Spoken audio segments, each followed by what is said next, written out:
Yeah, you want to take it? Take it away, Yeah, I'll send it to you. Yeah. Welcome back, Second bowling one, fans. Community. Coming at Living you at the lanes. live from Dungan Hill, Staten Island, in the house that Rab built, Rab's Country Lanes, and we are here for a very special day, the Staten Island USBC Championships, but even more importantly, 75th anniversary of the Staten Island Women's USBC The Jubilee, tournament. Joe. The Jubilee. It's a Jubilee, Joe. It is. Doesn't you feel it? Feel it in the And air? we have a star-studded panel up here, and I'd like to get to all of them. First up, all the way to my right, we have the proprietor and local businessman, Frank Wilkinson. Everyone loves him. There he is. I'm almost sorry, Nat, that we turned this into a joke today. That's the good and the bad, Frank. Only just begun. Second up, we have Brooklyn's own, Staten Island's own. Everyone knows him as Joe Cal. Yes, Joe Calandrillo. I'm Joe Bruno. I'm just a house hack who loves to bowl. Next to me, I have longtime Staten Island Advance writer reporter Joe DeModio, and next to him, also longtime Staten Island Advance writer Mike Anderson. They are here with us. You know why they're here with us? OG, the old. Because everyone loves bowling. That's why. That's right. Last but not least, into our booth. First up is our very good friend Nazareth Lawson, Hall of Famer, multi-champion winner of this tournament and other tournaments, and basically Stop. the woman that all the girls look up to when they're young to be Naz Lawson. Naz, Oh, welcome. that is a lot. That's Joe, what do you have for Naz? Well, for starters, everything you touched on and how you referred to Naz is, as always, spot on. But what I affectionately like to call Naz is she's like the godmother of Staten Island bowling. She holds the strings, right? Yes. So she just needs the house on Toad Hill, and then she's on her way. Oh, I'll take that. I'll take that. And the summer home in Boca. Of course. That's all good. Yeah, of course. Yeah. And we all bowl together Monday night, Joe, Naz, and myself. And Frankie. And Frankie. And she still beats us. Yes. So Not as often as I used to. Yeah, but you do your. I do my part. But let's talk about the 75th anniversary. What does it mean to women's athletics on Staten Island? Yeah, I don't know these stats, but I'm sure it's got to be one of the longest, oldest events for women's sports on Staten Island. It is. Yeah, it really is. Oh, okay. And just the people that came even before me, and no, I did not bowl. I have not been bowling in the tournament for 75 years, although there have been times I felt like it. The people that laid the groundwork for this event really did a good job to be able to continue it on and let it be a sustaining product for. If you think about how much bowling has changed in the last 75 years, it's incredible to think that the format is basically the same. Yeah. The date span is basically the same, and I think that's a testament to everybody that came way before me. Yeah, well, it's kind of like what's old is new again. Yeah. Right? I mean, it's like you said, there's not much of a change in the format, the time of year, but what is it about this that I know there's a lot of hard work going on behind the scenes with everyone that's involved on the board, but what is it about getting on these lanes and competing after all the paperwork is done? You have time to kind of decompress. What does it mean for you to be able to get out there and still compete, whether it's team, singles, doubles? What does it mean to you? Well, I can speak for me personally, that it's the prestige of the event. Right. There are other tournaments that offer more money, that offer opportunities for women to compete, but none of them have the history or the prestige that this tournament does. Right. And and it's an opportunity also to bowl with your friends, and it doesn't have to be a high average team. You don't have to, and this is something that we fight against constantly, is that people hear the word tournament and they assume, oh, I'm not good enough to bowl in that. The team that I'm bowling with today, I recruited all of them. I say recruit as a nice word. Right. Yeah. Literally dragged them. Right. Okay. But the first words were, "I'm not good enough to bowl in a tournament." And I explained the rules, 100% handicap, and they're like, "Okay, I think I'll try that." And this is why we like to cover this stuff, because Right. we want to give all girls and boys Right. an inclusion Right. Of course. to do something on a grand stage. Absolutely. They're usually watching, basketball and all Right. this stuff. But what so many kids don't get is this sport is great, and I'm one that played everything. Right. And some of my best memories of, you want to Bowling. call it athletics, you want to say it, was in a bowling alley. Right. Some of the things that I did Yeah. No. that I tell my kids about, they're not interested yet, Right. but they're like, really? I'm like, yeah, the year we won that league was the greatest Right. feat of Right. my life. I've done other things. Yep. Joe, you got something for Naz?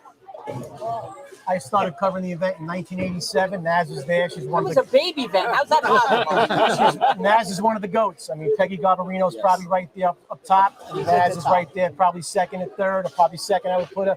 But the founders of this tournament laid the great groundwork. Way back when, back in 1949. I started in '87. So this is like my 36th year here doing it. I'm at the Advance for 37 years. Always a pleasure to cover bowling. The bowlers always have a story. The men, the ladies. Yep. There's always something going on. It's There's love to always- come down there's and always cover an it. angle. There's always an angle or a story. It's easy to find something. Yeah. Who doesn't like one? Who doesn't like Joe, this person, that person? Joe, it is because it's the characters. Right.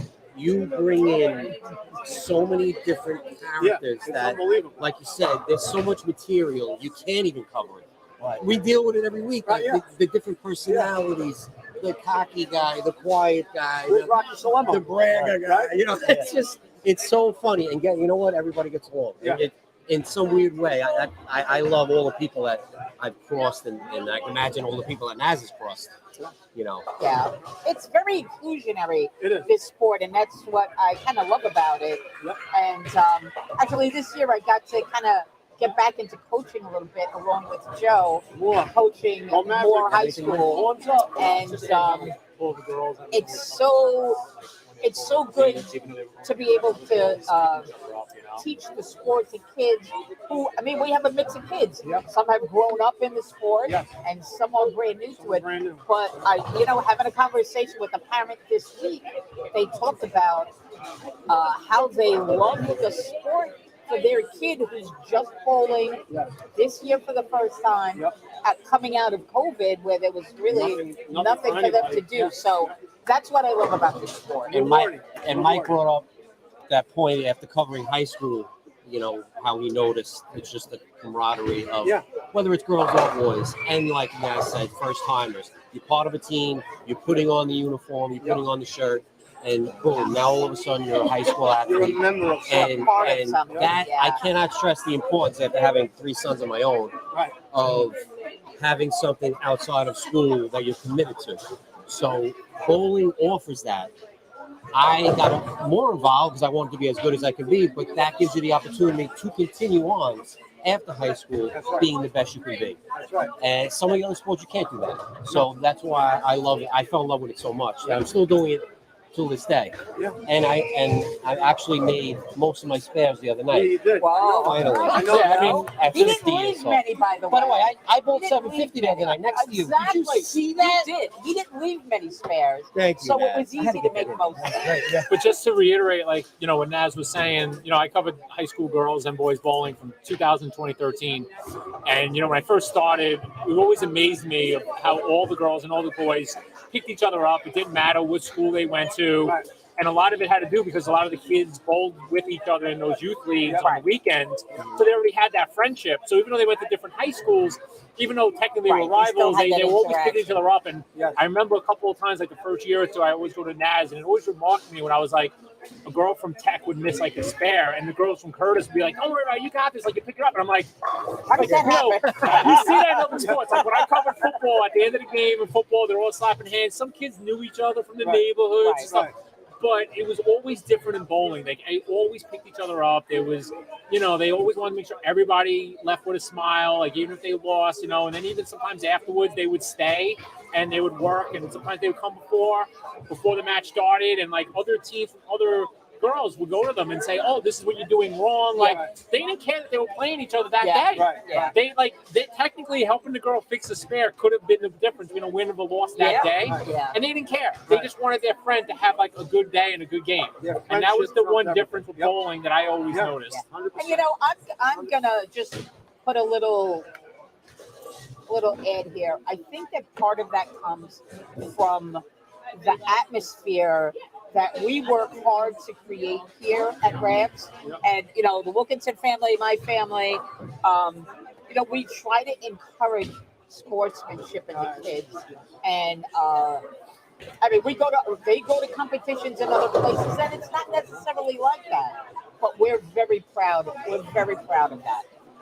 So Naz, before you leave, who are you bowling with today? I am bowling with us. I'm really happy to be bowling with these ladies. For some reason, these ladies are very excited to be bowling with me. Yeah, of course they are. I can't even imagine that.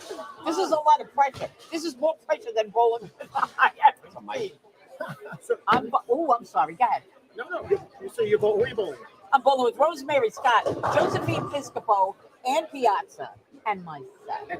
And all great bowlers in their own way. Yes. But Nazareth, they should be excited to bowl. So, one, we're not going to talk about age here. However, No. We'll have none of that. Yes, last year, Nazareth holds is now second on the all-time title holders list of the Women's Championship. 18 titles since their first appearance.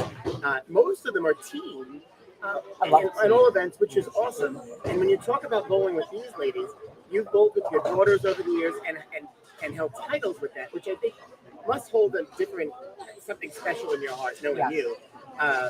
But 2023, 75 years, you have a lot still in you. Let's hope. Let's hope. But 18 titles, can you reflect on your bowling in your first women's championship? Oh, I've had, it's like everything else. People talk about having experiences and characters and stories. It wasn't my first one. I remember bowling in doubles and singles when it was at Bowling on the Green. And I was on my way there. And as usual, I had 2 little kids and I was running late. And I got into a little fender bender on Highland Boulevard. And I was like, honestly, I couldn't speak. We exchanged information. Cops came. It was honestly the tiniest little fender bender. But, you do what you have to do. And I'm looking at the clock the whole time. And now, of course, I'm driving 20 miles an hour the rest of the way because it happened near here. So I got there late. They had already checked in. They had already started. The tournament, I believe, was in the 4th frame when I got there. You just made it. Not according to tournament rules. Oh. Tournament rules, you get 0 for every frame that you miss. That's right. Very apologetically. That rule still exists. That's right. Very apologetically, they informed me that I would have to start from here forward. But what they would do was everybody was doing doubles first. So they said I could do my singles event first. So I wouldn't, hurt my partner. I was like, okay, whatever. It is what it is. I'm here. I'm safe. You made it. Let me just bowl. I ended up winning There you go. that year. With zeros. With zeros for the first 3 frames. Well, So that's That's a There's- how are we on time? Yeah. We're good. We're gonna move over to opening in about 5 minutes. Okay. We're then gonna move over to the lanes. We're gonna introduce some special guests and do a ribbon cutting ceremony. all right. Well, Naz, good luck today. Yeah, good Thank luck. you, Pleasure, guys. Pleasure. Thank you, Frankie. Need some luck. Good luck today, Nazareth. Good luck And in Nazareth, you have Good luck. another team that's bowling. Good luck. Good luck, Naz. Your other team that's bowling. When are you bowling next? March 3rd or 4th. To the final weekend. Of last week. Yeah. There you go. Good luck to you today. We are sitting right behind you today, so That you're is so excited to watch. It's unfortunate for you viewers. As Ed Norton said, you're on here. Yeah. I only got one fresh disc left. Old Buttercup. Good luck wishes from Angela, Inizelli, Yeah, Mikel that's Brennan. Angela, She was just going born with that you. You way. have to come back. Hi, girl. She's a 11. I still watch that. So, It's nice to have Joe Demodio in the booth with us today. Yeah. And the last time he was on an episode of Live from Raps, he was home. We were talking Yes. sports. But so nice to have you, finally. Thank you. I think it was the second pandemic show you guys did. It was on. Probably was. The first Yeah. one. Yeah. Yeah. We've came come a long way since then. Yeah. Exactly. Yeah, Joe and Joe Laverty was on too. Yes, right? Yeah, that's correct. And Mike, thank you for joining us today. Thank you So for having me. Mike was formerly with the Advance. Now he's got a new role with the Chamber of Commerce, and we're just excited that you are here being a part of this event today. And you guys have done a lot for bowling through Scribe, and it doesn't go without notice. And we certainly Absolutely appreciate it. not. Always Thank you, guys. appreciated the up. As a matter of fact, Mike came in without his notebook today. I didn't recognize him. Where's the notebook? We should have had one for him. Yeah. I had to look twice. I'm like, yeah, Mike, but the composition book. But Naz, we wish you nothing but the best today, Oh, thank and you. we know you're gonna. I make just those want to kids have a good dance. time. Yeah, Make these ladies feel comfortable. Yeah. And hopefully show them that this is a fun event. Yes.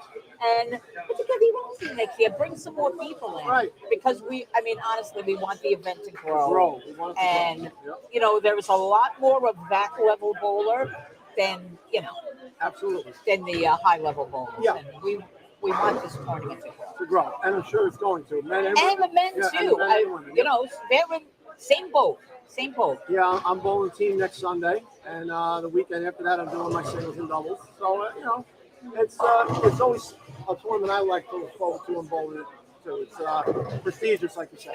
It's a little different atmosphere than, you bowl in The New Year's New Year's Singles Classic. or the singles classic, Right. like Donnie Walters tournament. Yeah. A little different. but Naz, I had Joe? something for you. What was If I your sat here long enough, he's gonna definitely. What was your thoughts when you read the tweet that Jacob DeGrom has back You didn't see. soreness You already? didn't see. No, You I mean, didn't. we're not- we're not I actually laughing. posted something. We're not- No, I we're wasn't not laughing. laughing. I was not. However, there was a sigh of relief. Admit it that you don't miss those tweets.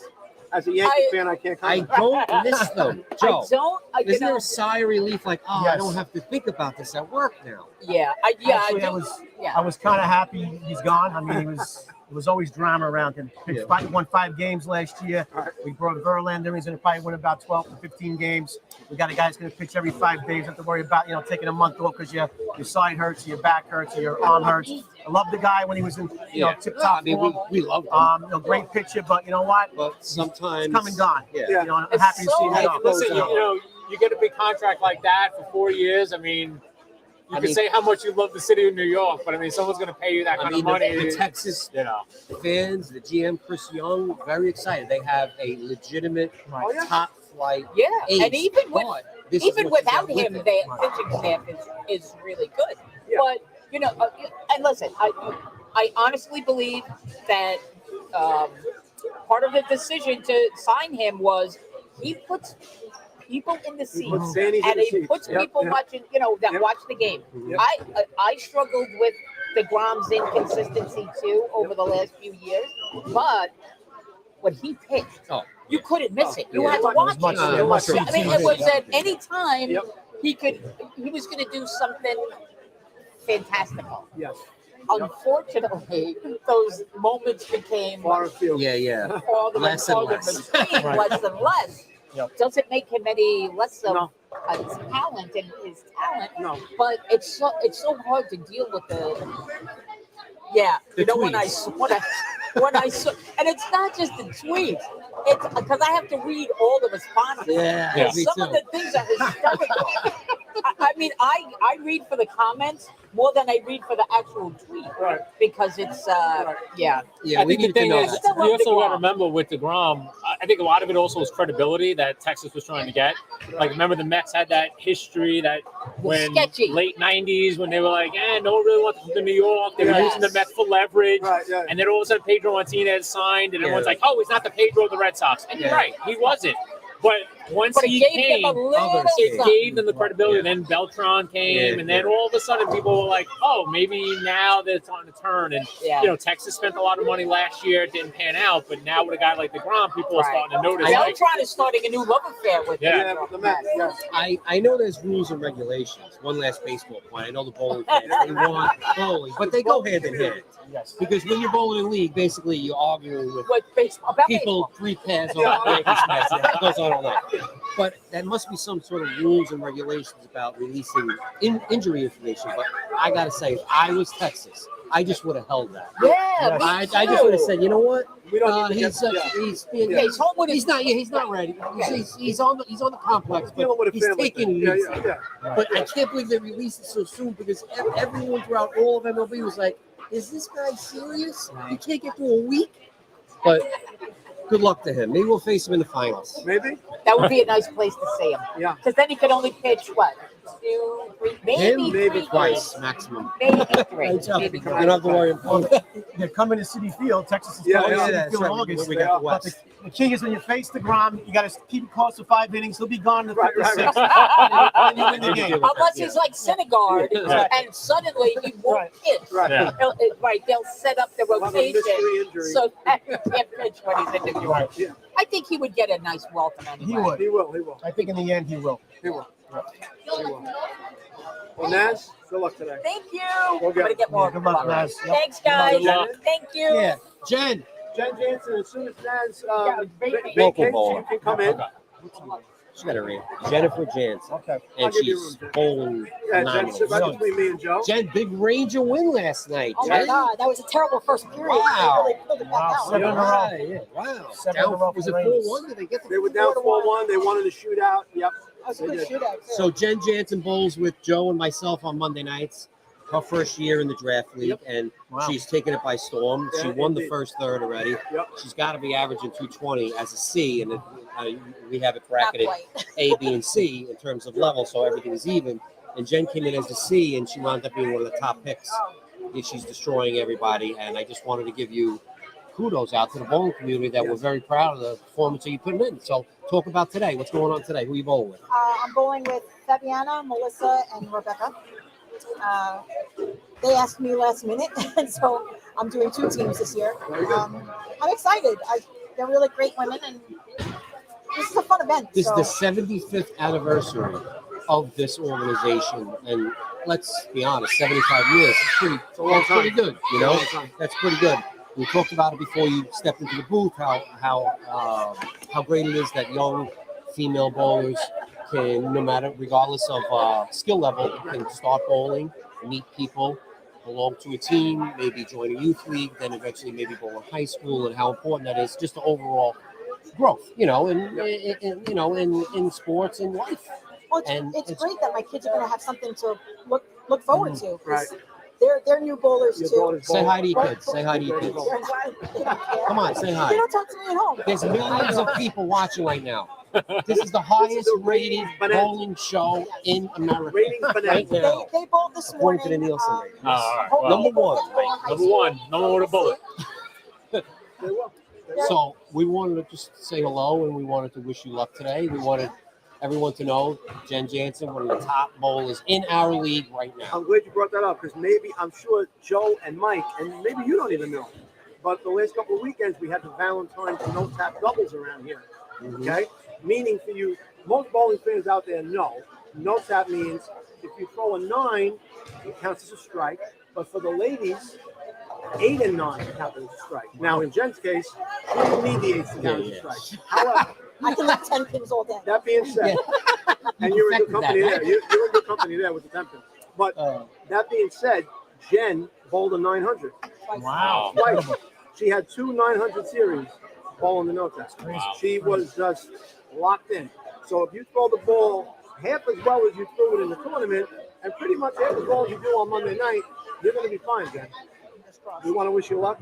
Go out and get them. Jen, one last question. Jen is a music aficionado Oh, like yeah. myself. Oh, I yeah. don't know if you know that. Yeah. She goes to a lot of concerts. First one's tonight. Who are we going to tonight? Bush. Bush. Oh, Okay. there you go. So I want to ask you, can you give me an artist where you weren't expecting much entering the concert and then leaving you were like, wow, this is unbelievable, and became a huge fan? Oh, that's tough.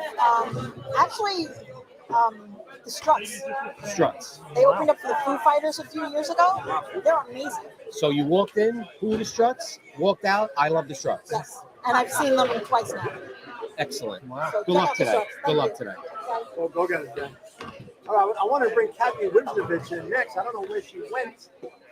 Mike, you know where Kathy Wisniewicz is? Kathy? Kathy. Kathy. Can you get up? Kathy has a big connection to bowling. Her sons bowled for Tottenville. Yes.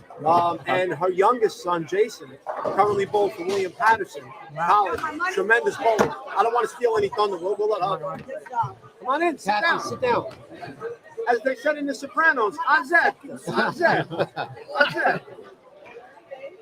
Kathy, So- welcome. Oh, thank you. Listen, don't you want Jason? He's better than me. Wow, he's tremendous. Funny, Kathy just mentioned Jason. I touched on the fact that your sons all bowled high school. You want to touch on that a bit? Because you got Mike Anderson, who was the high school writer here for many years. Oh, And you got yeah. Joe You know my DeMonio. sons. You got Joe Jared and DeMonio Jason. Yes. Yeah. Two of them. That's the old one. Didn't So go. tell us about Jason currently. Before we get on to the women, tell us about Jason and William Patterson. Right now, they're actually in Indianapolis bowling Fusion. Okay, Right now. there you go. Do you have the opportunity to live stream any bowling that he does when you're not when you're not with us? I ain't the computer, but you guys are. So what happens? He texts you. You say, "How'd you do?" He says, "Not that good," kind of thing, or Well, really when, good. he, when he doesn't text me, I know that All he's right. when he texts the me, same thing. then I But a lot of times I'll find it on Facebook before he even texts me. Right, yeah, it does get out there on Facebook. Real fast. Touching now on why we're here today. As a bowler, bowling for a long time, what is bowling in a prestigious event like this, especially being the 75th year, what does it mean to you? Being one of the regular ladies around here that bowls a lot.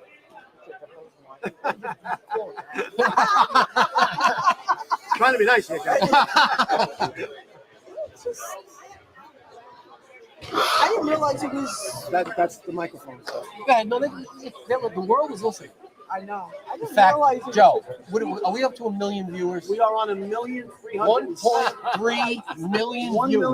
1,370,000. Oh, wait. You know, my son's going to be seeing this too. I didn't realize this was as prestigious as it is. 75th anniversary. Jubilee. The Jubilee. You know It's a that? jubilee. Who are you bowling with today?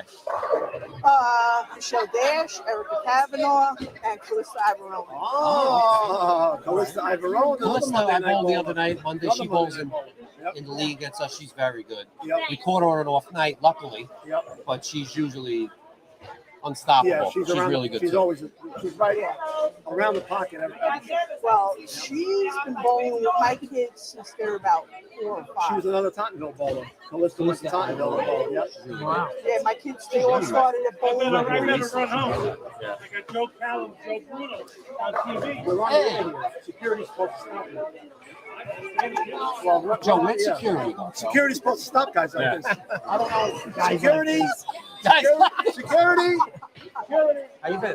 Maybe he just wants to be seen by the 1.3 million people. That's what it's about, you know? We're trying to get his name out there like the reality shows.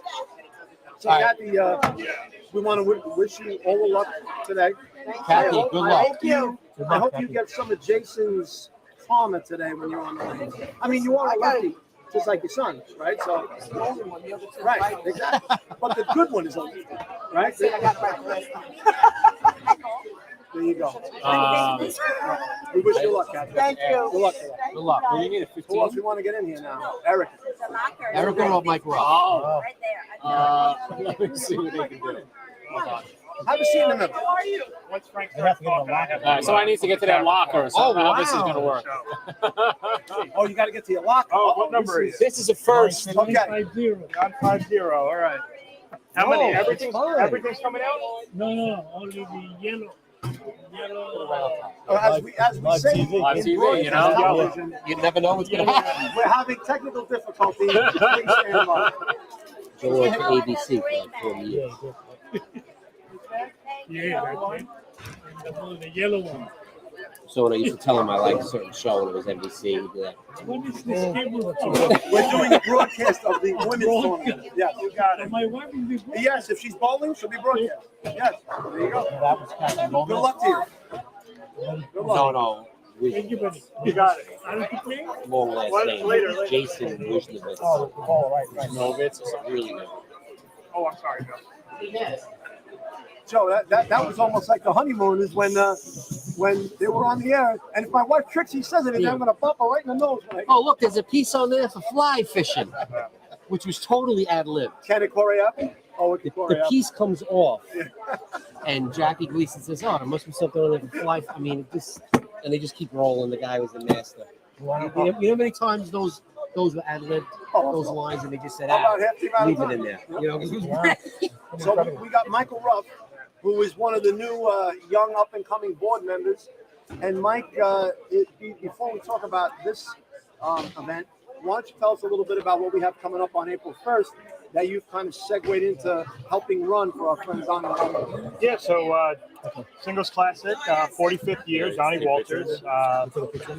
Same format that we've always had. Last year we sanctioned it for the first time. It was a great turnout. Handicap throughout. Handicap throughout, unlike the New York Singles Classic, which loses the handicap. But yeah, so pretty much it's the same format it's always been. Great tournament. Donnie wasn't around last year. He should be here this year, so that's good. I'm hoping he'll do the opening announcements like he always does. He's got a good voice for it. Yes. Okay, So yeah, it'll be good. And we got Joe DeMoto and Mike, who you met earlier. Mike Anderson. I gotta cut Yeah. away. Today is a special day. You're doing it, Hosting the Mike? Staten Island USBC men's and women's championship tournaments, but today marks the 75th Diamond Jubilee of the Staten Island Women's Championship Tournament.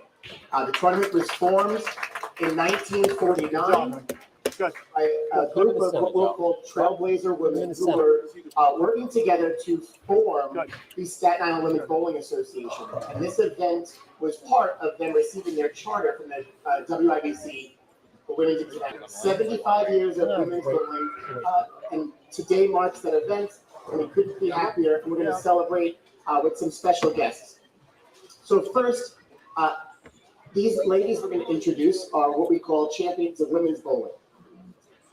First up, representing the Staten Island Women's Championship Tournament all-time record holder, 26 titles across her 25-year career in the event, sisters Mary Firmino and Teresa Foster. Mary herself is a six-time champion, regional 600 champion as well. Right over here. Come on down. What's your bags now?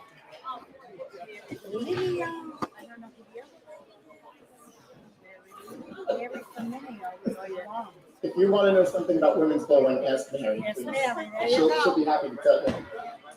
Nazareth Larson. Nazareth is the Staten Island USBC Hall of Famer for their superior performance in 2007, meritorious service in 2012.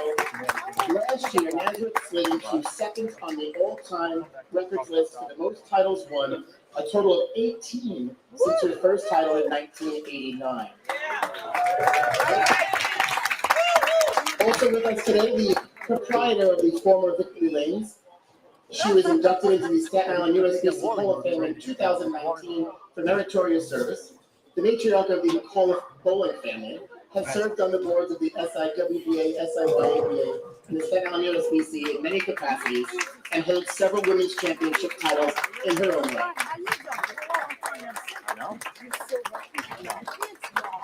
Long-time Staten Island Women's Bowling Association and SIUSBC director, has served the associations in many bowls and holds several women's championship titles as well, alongside her teammate and friend, Laura McAuliffe, Rosemary Quattrochi.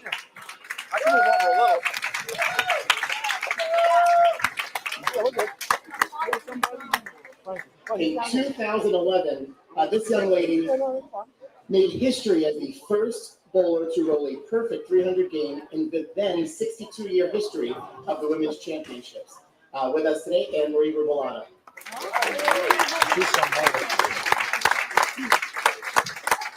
Camera shot. a two-time women's championship titleist who didn't really know this until we told her. Joanne Umper McLennan. I was told I wasn't allowed to tell you what year it was. I tell you who a partner was. There is a history book up here that has all the champions go back to 1949. Oh, you are. Not 1949. Staten Island USBC Association Manager and also holds a women's championship title, Joanne Soto.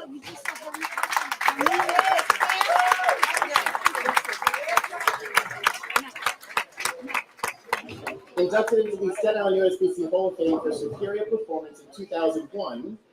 This young lady is a 10-time women's championship title holder, a friend of Staten Island. Everyone knows her, Donna Van Vorst.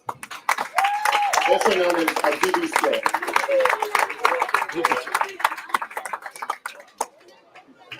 And to join these lovely ladies up here, Hall of Famers, inducted in 2020 for meritorious service, Staten Island USBC President and Tournament Director, Jim Episcopio.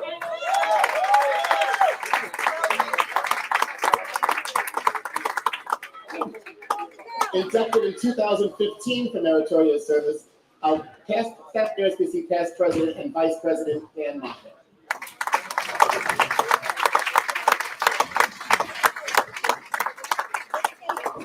And inducted in 2016 for meritorious service, the one, the only proprietor of Country Pro Shop, Ray Larson Sr.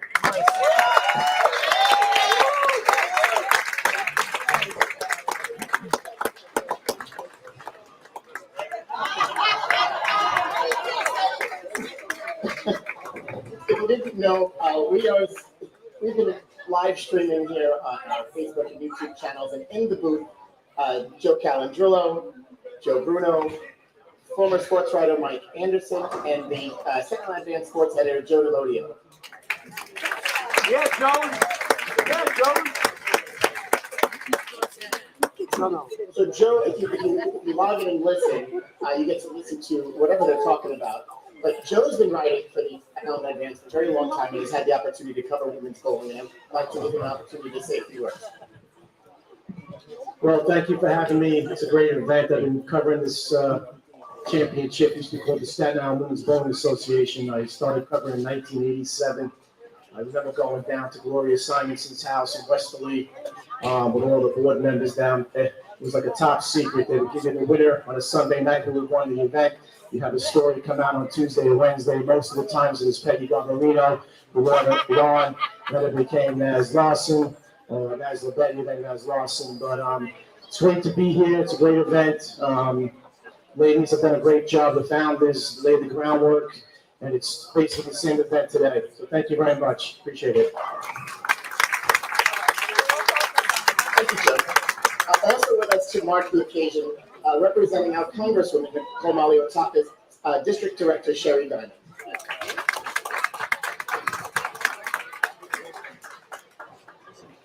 Good afternoon, everyone. It's a pleasure to be here. Congresswoman Maliotakis, Nicole, as most people call her on Staten Island, was excited to get the invitation today, but she had to travel for congressional business. But she wanted me to come and congratulate everyone. I'm so impressed with all the stats.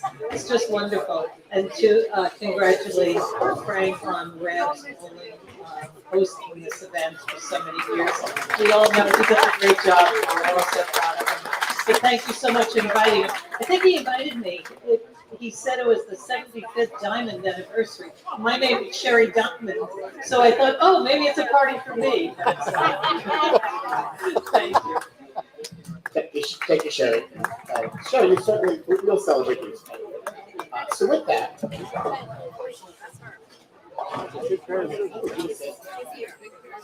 ladies, everybody together. We're going to ask Mary and Teresa to hold this video. Come and stand closer. How about everybody get together for a photo op? Stand together. It's easy to cut a cake.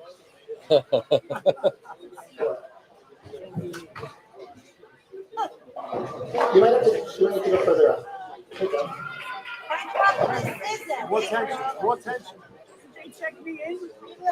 I haven't checked in. Yeah, right. Yeah, I know. I haven't checked in already. That means I don't check in.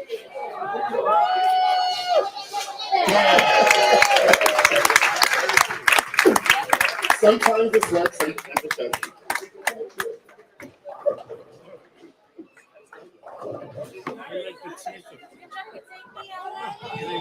At this time, I'd like to welcome up Ballard to Lizzie to lead us in the national anthem. Skylar. Skylar is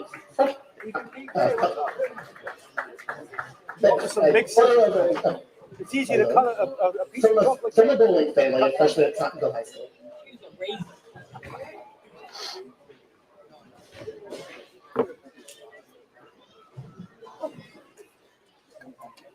Oh, say, can you see by the dawn's early light what so proudly we hailed at the twilight's last gleaming, whose broad stripes and bright stars through the perilous fight, o'er the ramparts we watched were so gallantly streaming, and the rocket's red glare, the bombs bursting in air, giving proof through the night that our flag was still there. Oh, say does that star-spangled banner yet wave for the land of the free and the home of the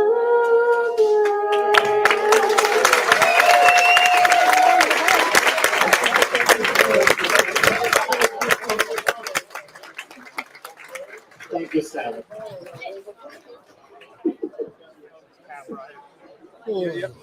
Are we going down? Unless you're still talking. Other people,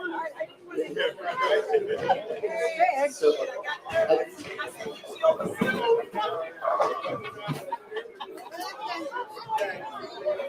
Still talking, right? at this point, I'm going to ask the ladies who are assigned a lane to throw out the first ball to get to your posts.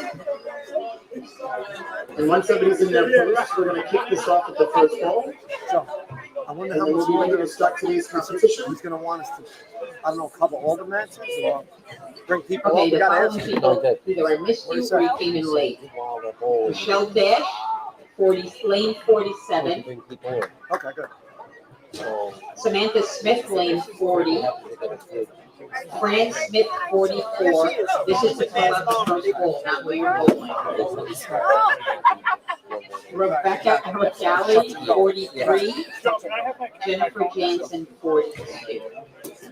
It's very tough. So if you can get your stuff there, go to that lane, and we'll do our first ball. You can get Erica, she's going to be cold. There's me.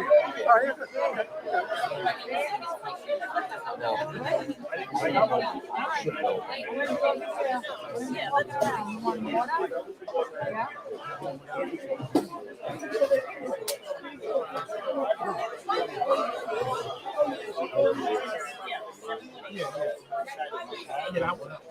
I guess so, yeah.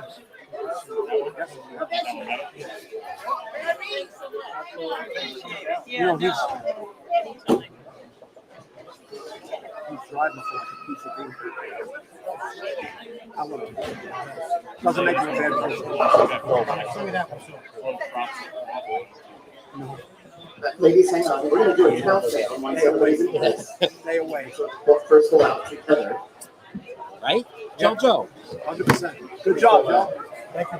It would have been better if you had like a Kenny Stabler jersey on. Yes. You know what's funny? Today on my phone yesterday, you know how like you kind of go through and you get things like Raiders fans only or whatever. Right. I always like the Raiders as my second favorite team Right. after the Jets. And they had the Goes to the Post with Dave Nice. Gaspar. Yeah. I remember that game like it was yesterday. Against the Colts. Yep. Yep. Goes to the Yeah, Post. I think the Jets brought in Derek Carr this weekend, We right? did. Yeah. Second time. Yeah. So maybe. Yep. You know. The timing is going to be off now.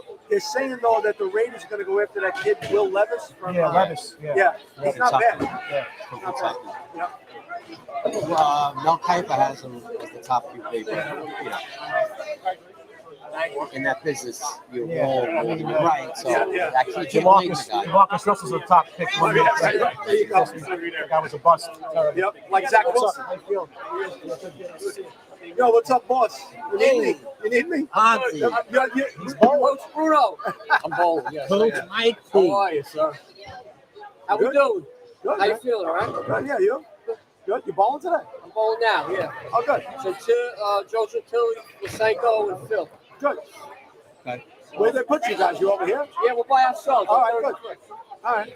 How's Moore doing? Right? Like you well over there? Better and better every day. Nice. You know, we're making changes. The bowling team is turning it around. The bowling team turning it around. That's what everybody's talking about. I hired him to replace me. So it was the best hire I ever made. I love it. Same thing on the bowling team. When I was with the advance, like they never really were able to get that bowling. We got like 11 kids. It's good. How many kids in the school now? So it's like 460. Okay. But the incoming freshman class right Right. now, we have 180. All right. So Joe, what do you think? 10 minutes of practice here? Yeah, we do bring people in. They want to come on. Mike, come back. Can you? We got to turn the camera back. It's good. Oh, yeah. You want? You're gonna have to turn it All back right, on. ladies, are we ready? You're gonna have to turn it back around when the hours come up. I'm not going to. I know. All right. 5, If you are, then put it on Naz's floor. 4, 3, 39 and 40. Yeah. 2, Yep. 1. Let's go. Put a Awesome. bet on this, Joe.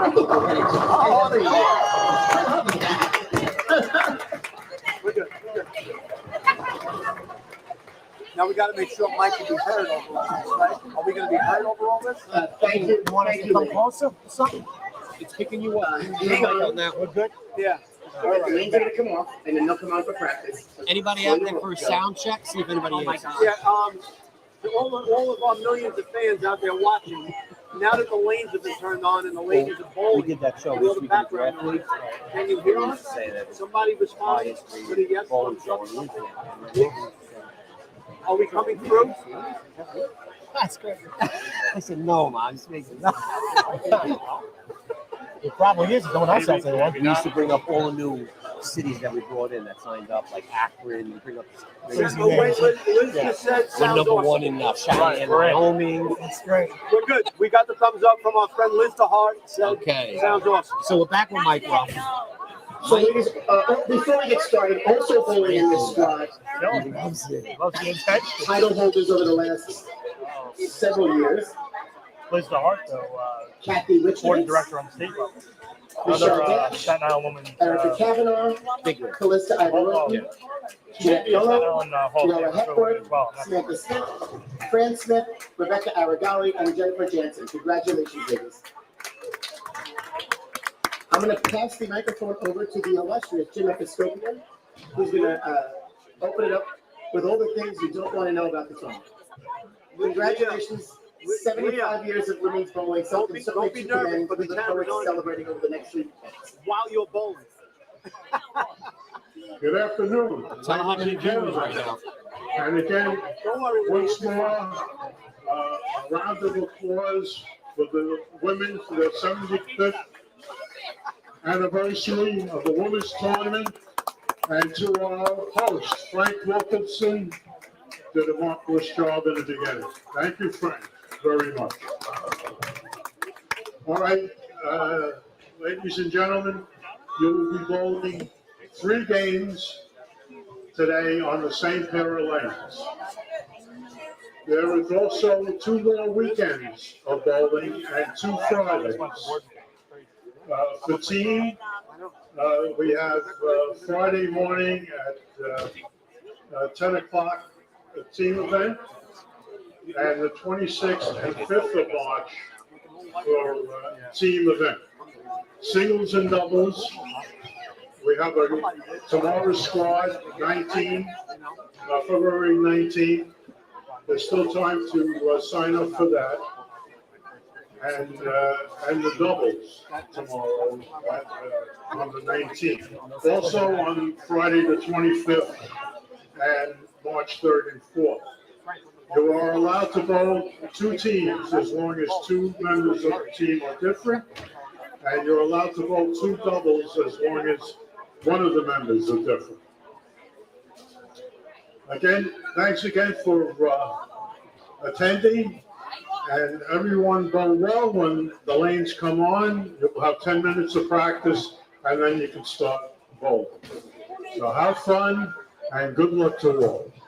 You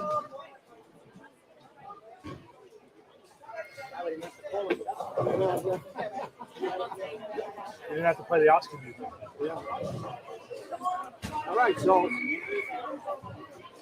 we can resume our Mike Ruff interview. Yeah. That was Jim Episcopian, president of the Staten Island USBC. Today's his birthday, by the way. It is, that's right. Happy birthday. Happy birthday, Jim. You're welcome, Leah. You know you can count on me. So Mike Ruff Yes, sir. is now, are we calling it helping or basically running the Staten Island Classic? So I took over as tournament director. Tournament director. Yeah, Eric Kapizi and myself stepped in. Donnie was looking for some help after 43 years at the time. Needed to kind of wind down. Okay. So he was there the first year, and then Eric had moved away, and me and Garrett Gersh kind of stepped in. But this year I kind of have the reins on that, and yeah, I mean it's a tournament. Pretty much runs itself as long as you're methodical and you do what you got to do. I mean, Donnie set the groundwork 40 years. I mean, it's you don't even really need to advertise. People just know when's Donnie. When's Donnie. They don't even know the real name of the guy. Right. That's exactly right. We call it like you bowl diamonds. That's what we say. It's one of our 3 majors. You want to call it? We used to call it Jimmy's. It's Jimmy's, Donnie's, and the Masters. That's how we call it. The bowling league. There it is. There's a champion right there, Ray Larson. Nutty Fine. Right. That's right. They were European balls. Don't say they were Rob already. Yeah, Blue Hammer. Wasn't it Burgundy rubber? Ray told me that he won the tournament and they closed the bowling. That's what happened there. So Mike Ruff also started the alumni challenge that you guys might A lot of fun. Yes. That came is a across. lot of fun. It was Mike's idea. It's on New Year's Eve, let's say, or New Year's Eve morning, where all the characters come down from the past and present, and they all bowl for their schools.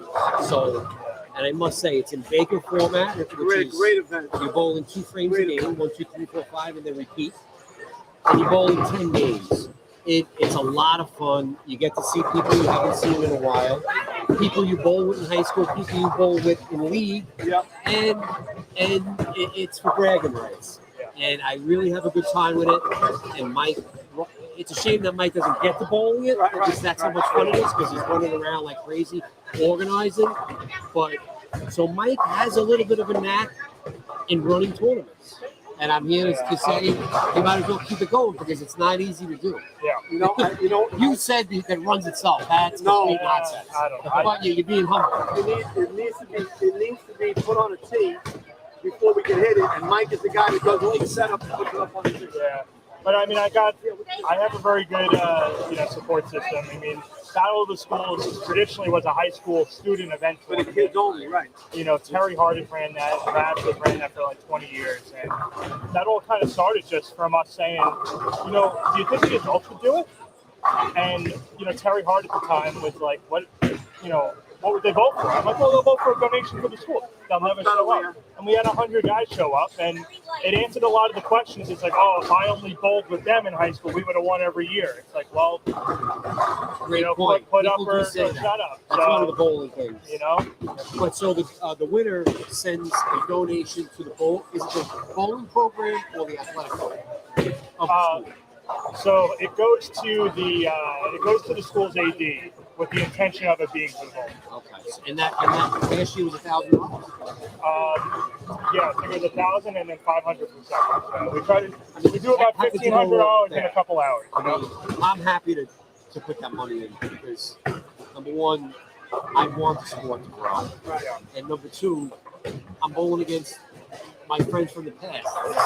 I bowl from the Key Tech, and Curtis happened to win this year. I saw her They had a great match. Dennis team won, right?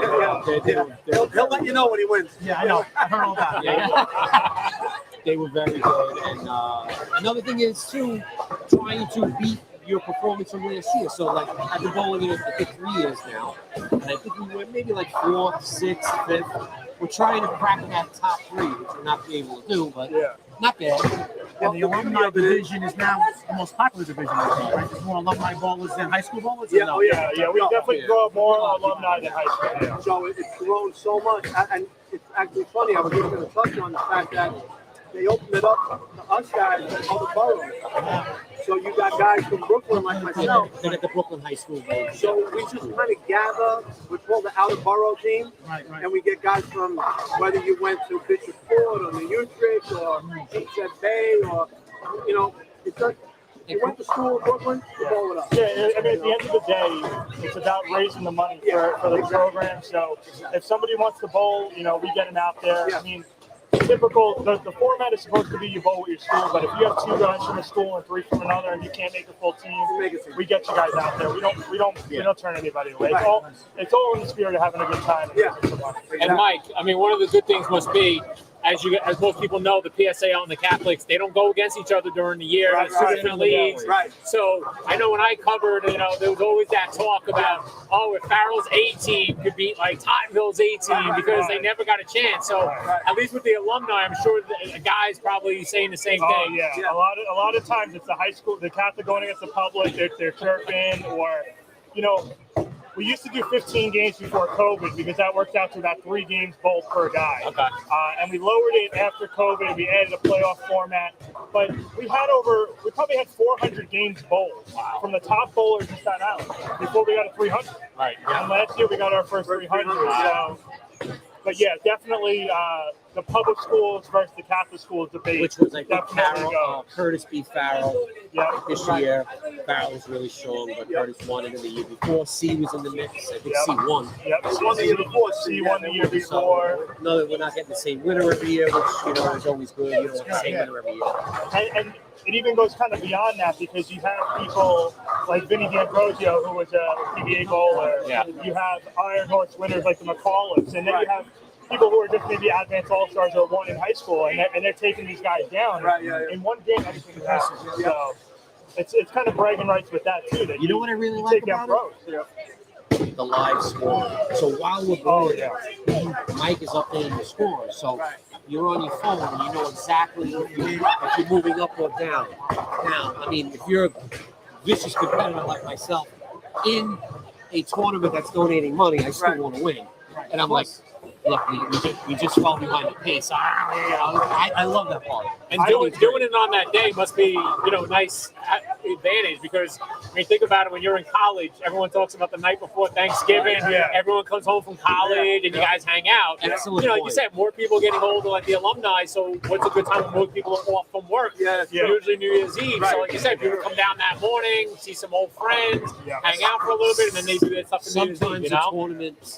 A tournament's popularity is based on when it is in the season. So like we already know that Jimmy Elliott's tournament, once the ball drops, that next Saturday we're all be bowling. Now Mike's thing is New Year's Eve day. I know I'm going to be there. So sometimes it's about like where it is. You know. And I was actually surprised at how competitive it can be when you're not bowling for money, right? You're bowling for your school's pride, but these guys are out there bowling like there's thousands of dollars for themselves on the line, and it's crazy. They're asking for they want the live scores. We move to keep things fair. Everybody moves every lane, for two reasons: to make it fair, and so you get to see people that you don't always see. I see people with reports. This lane was burnt. This lane was wet. I'm like, it's a fundraiser. He goes, no, this is serious stuff. I'm like, bowls are a different kind of animal. they are. They were rambling. It's crazy. Yep. And for what it's worth, Joe Lavago with the McKee. That's how I bowled Joe Lavago from McKee Vote. right? And Joe, for what it's worth, I just want to say the outer borough team is always the oldest team out there. We got the most age. The outer borough team is always a bunch of old guys. Well, we managed to have a good time. Less transplants. Yeah. It was more of a transplant. We're always the oldest. I do have to say, though, before we maybe move on to another topic, and because we're covering the women's event here today, the one thing that Battle of School seems to lack is the presence of the women bowlers. Yeah. There is not a lot of women bowlers who show up. I know high school, women high school in general, we do have Curtis who's represented, but Peter's Girl, Villa, Hill, we don't see them come down, and we'd love to see it. So, all right, so let's work on that. Yeah, let's, whoever's watching, let's get a women's team down there, and, whatever Carol's sister school is, we can merge them together, but let's get more ladies out there. Yep. All right, so the arrows are going to come up now, Joe. Tournament bowlers practice is over. We're going to get. And your lanes reset. You can bowl for score. It's going to come in. Again, good luck to everyone. And have some fun out there. Hey, Donna. Hi, how are you? Hey, Donna, how are you? How are you, Joe? Nice to see you. Ken Soto Old stuff. will be going around with three pots. We have a That doesn't scratch need much pot introduction. for the men and Staten women Island bowling. combined, Donna, tell us a an little bit about eliminator your history of bowling. for men and women combined, both scratch, and a woman's handicap. Hall of Famer, Franny Pedrero. There's no men's handicap. And we won the doubles. So And from there on end, I won all of it. And I bumped at Nazareth. They were calling me the queen pin. And back then you could win handicap and you could win net. So I had all sorts of trophies. My team, Susie's Ringers, won for the team. And we also went, so we kind of took everything that year. And I bowled different partners. I bowled with Susie forever. And then just started getting different partners and kind of won a lot. Very good. Yeah, your name is always, when you talk about female bowlers out here over time, your name always comes up. And we've been to a couple of awards dinners, and you always seem to, again, your name is in the book, your name always comes up, and I've only heard nothing but good things. Do you still bowl? I have some back issues, but I miss it. I ran into Joe Lavargo, and he's like, Gold Monday, you only pay when you show up. But it's the golden oldies. Golden oldies. So I We're all was like, getting there. golden oldies. It's okay, we're all getting there. So I said, I don't know, but Well, they have a lot of fun in that. yes, that's what he said. It's a great group of guys, and a lot of really good bowlers are in. And so I didn't want to commit, but No, but the beauty of it is you pay when you go. right, So, so it's okay. But I miss it. I haven't been here. I finished out the season for a friend of mine, and I'm like, I miss it. You know, Joe, back issues. Yeah, what was the last ball you were throwing back in the day? Not the diva. I don't even remember. the diva, that's wow. Okay. Diva? DVA Diva? Yeah, I think so. Yeah. Yeah. Wow. And then somebody gave me an old bowl. I can't. Frank. I can't think of his name. Frank gave me one of his old balls that he drilled. Okay. So that, how long ago was that? How long have you been out of the game? About 4 years. 4 years. It's been that long already. Huh? Yeah. So you get issues, so you don't want to commit. So Right. Yep. Whatever happened to Carol Stefanski, right? she had back issues. Oh, really? Is she still on Staten Island, or she's? I think she still is. Wow. A couple of blocks from me, but I think she got into golf. Okay, great. Yeah, I She think also you're had right. back issues. Yeah. Carol was golfing. Yeah, she was a great player. Yeah, Very and, good bowler, yeah. remember Lucy Granato? Yeah, Lucy I did. used to watch her Yeah, you practice guys had a at, great era Columbus. there. Lucy, yourself, and Carol. I mean, Yeah. every year it was who's going to win the. Lucy was phenomenal. exactly. I would watch her because Tony Giannetti was her coach. Okay. So he took me under his wing, and I was playing softball. And I hurt my ankle, and he goes, "What are you gonna do? Play softball?" Oh, so he took me under his wing, but I hurt my ankle. I still remember taking the paintbrush and oil can. Oh, It boy. looked like a broom, but it had no whistle, and he would oil the lanes. How you No machine back. Now I'm dating myself. The lack of finish. The lack of finish. I first moved to London, 17 at a high school. And Tommy May drove by PS19, and I'm in left field. He goes, "You want to bowl something nice?" I'm like, "All right." So I went in there with no average. So I had a 120 average for 3 weeks, and they're like, "Who's this ringer?" They're like, "She's 17." At 120 for 3 weeks. And I'm like, "Can I go in the men's handicap?" But you were an athlete already, so you start figuring things out I quickly. caused problems. I took 3 lanes. I wanted to go in the men's, in the men's pot. So I went up to all the guys. "Do you have a problem?" And Lynn Smilowitz ran the men's pot. Like, they don't have a problem with me going in there. There you go. Stir, but I was here to win money. Well, listen, if you're bowling on Monday nights in our league, I'll be happy to let you in. No problem. We have the King and Queen spot. The Kings and Queens spot. It used to be the senior and ladies spot, over 50 and ladies. Right. And then you want to be known as the seniors and over 50, so it's now the King and the Queen. Yeah. Oh, So okay. if you want to come back, Donna, please come back. I miss it. I haven't been here, and I'm like, wow. I'm looking at all the familiar faces, like Grandma Rowe, people, it's like, wow. I miss everybody. I really do. We miss you too, but we know we could find you at the Legrecci Staten. Yes, I'll be there tonight. Yes, I'll be there tonight. Yes. Donna, we know you have to run, so thank you. Thank you, guys. Thank you. Nice seeing you, Joe. Nice seeing you, guys. Good to see you too. See you at the next awards dinner.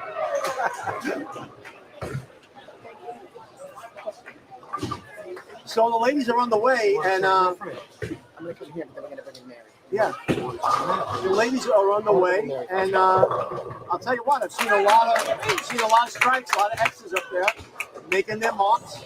We're going to spin the camera in a few, though. So, so somebody like Donna Van Voort, Hall of Famer, stopped competing because of an injury. Right. And that's a common story, of course. She talked about one of the things of the championship. So up until 1998, you were able to win multiple awards. Right. So if you were the all events net and you happened to be the all events gross, you won both.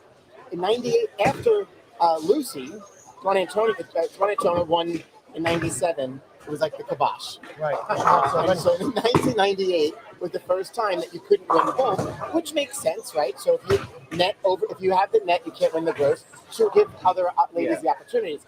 So when we look at the all-time champions list, and Peggy's a great example.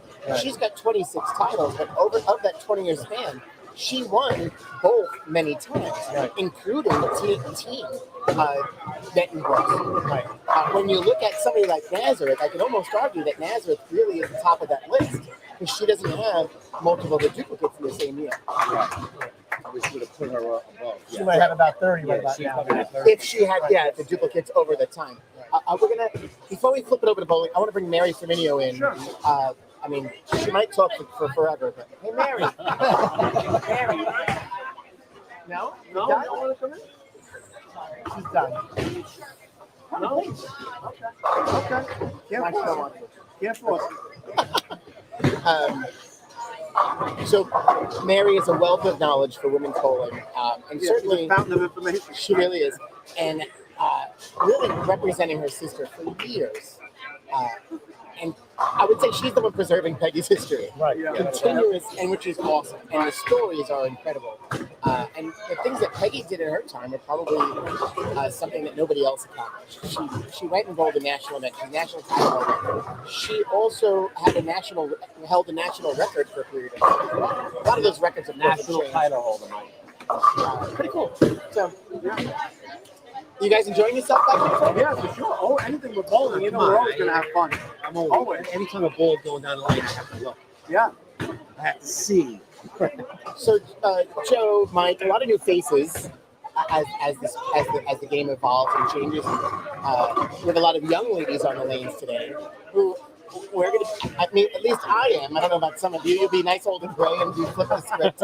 The men's championship is 18 years old this year, which I can't believe is happened. I know. We kind of had the similar start to the men's championship as the women did. We staged a men's championship 20 years ago. We did 2 of them outside of the Bowling Association, and that really was, hey, we could do almost the same exact reasons why the women did it. We did the same when we broke away from the New York Bowling Association to create the Staten Island USBC. And here we are, 20 years later, but 18 under the banner of Staten Island USBC. And at some point, we'll be doing the same for that event too. That would be a great accomplishment if you guys can do 75 years. 75 years. Yeah, I would like to be alive by then. Gene's maybe not with me, but I'll tell you what, I'll be happy if we could do the 25. Yeah, we'll get there. Joe, we're not going to be here for that day. What Me and you, we're not going to be here for the 75th. No. The 25th. The 25th. All right, for sure. The 25th, yeah. When you guys kicked this off earlier, talking about the legacy and seeing this next generation of bowlers, Mike talked about it too. He covered them for a long time. Right. And some of them are bowling. They're both high school bowling, Mike. I mean, when you look at some of the names, that was the one thing that I always did because I covered, all the high schools.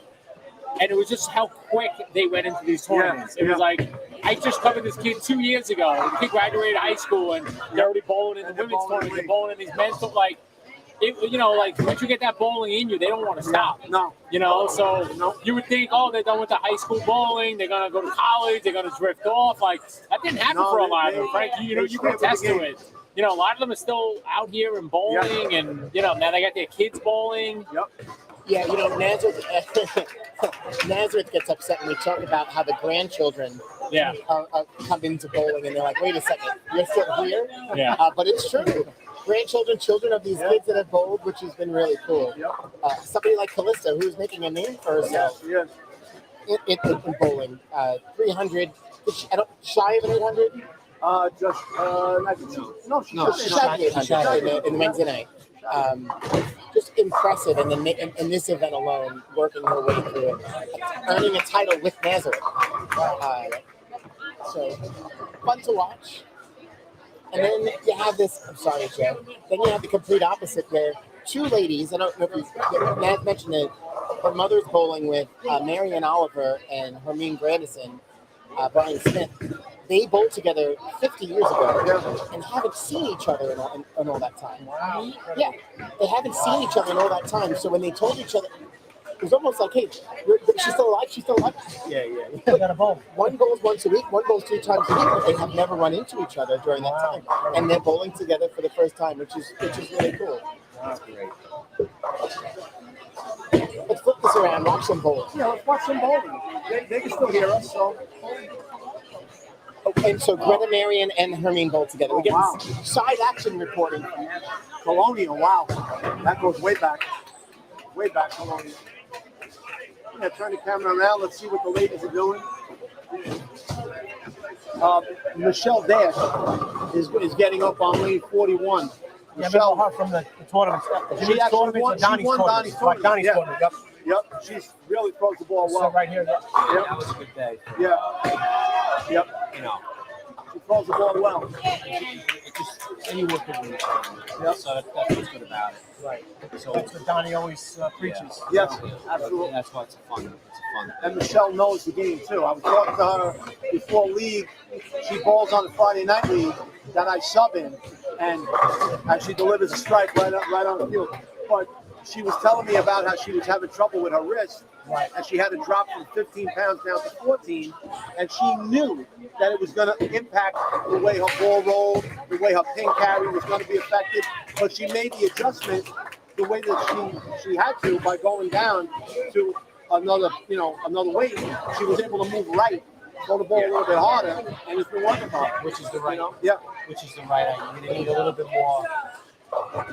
You have to hit the pocket slightly different when you lose. She had to change her angle for the pocket. So it doesn't have that same Carry power. Wow. If they ever need anyone from like NASA to start doing computations, they should go to the bowlers. Yeah, right. Because, like you just said, like they know the difference in 1 pound, how that's going to affect everything they do, how it's going to affect their, you know, their motion and their rotations, and it's incredible how. I'm sure it is physics. Nice shot, Leo. Yes. And it's amazing how they know. But the way the ball, that we call it the 1-3 for right. The way the ball hits the 1-3 is different for all of us. Yes. It has to be a certain way. Right. And when you start losing weight, you lose that. But then also they figured out that the drop from 16 to 15 actually enhanced. Right, it enhanced. Really, Yep. the way the ball, That's right. after it makes contact, slides through the rack. 16, they realized actually it's a little too strong. So all the PBA, not that everybody's talking about most of your pros is going 15. Most of the old pros threw 16 because everybody was out. Right. So it was like a right hand.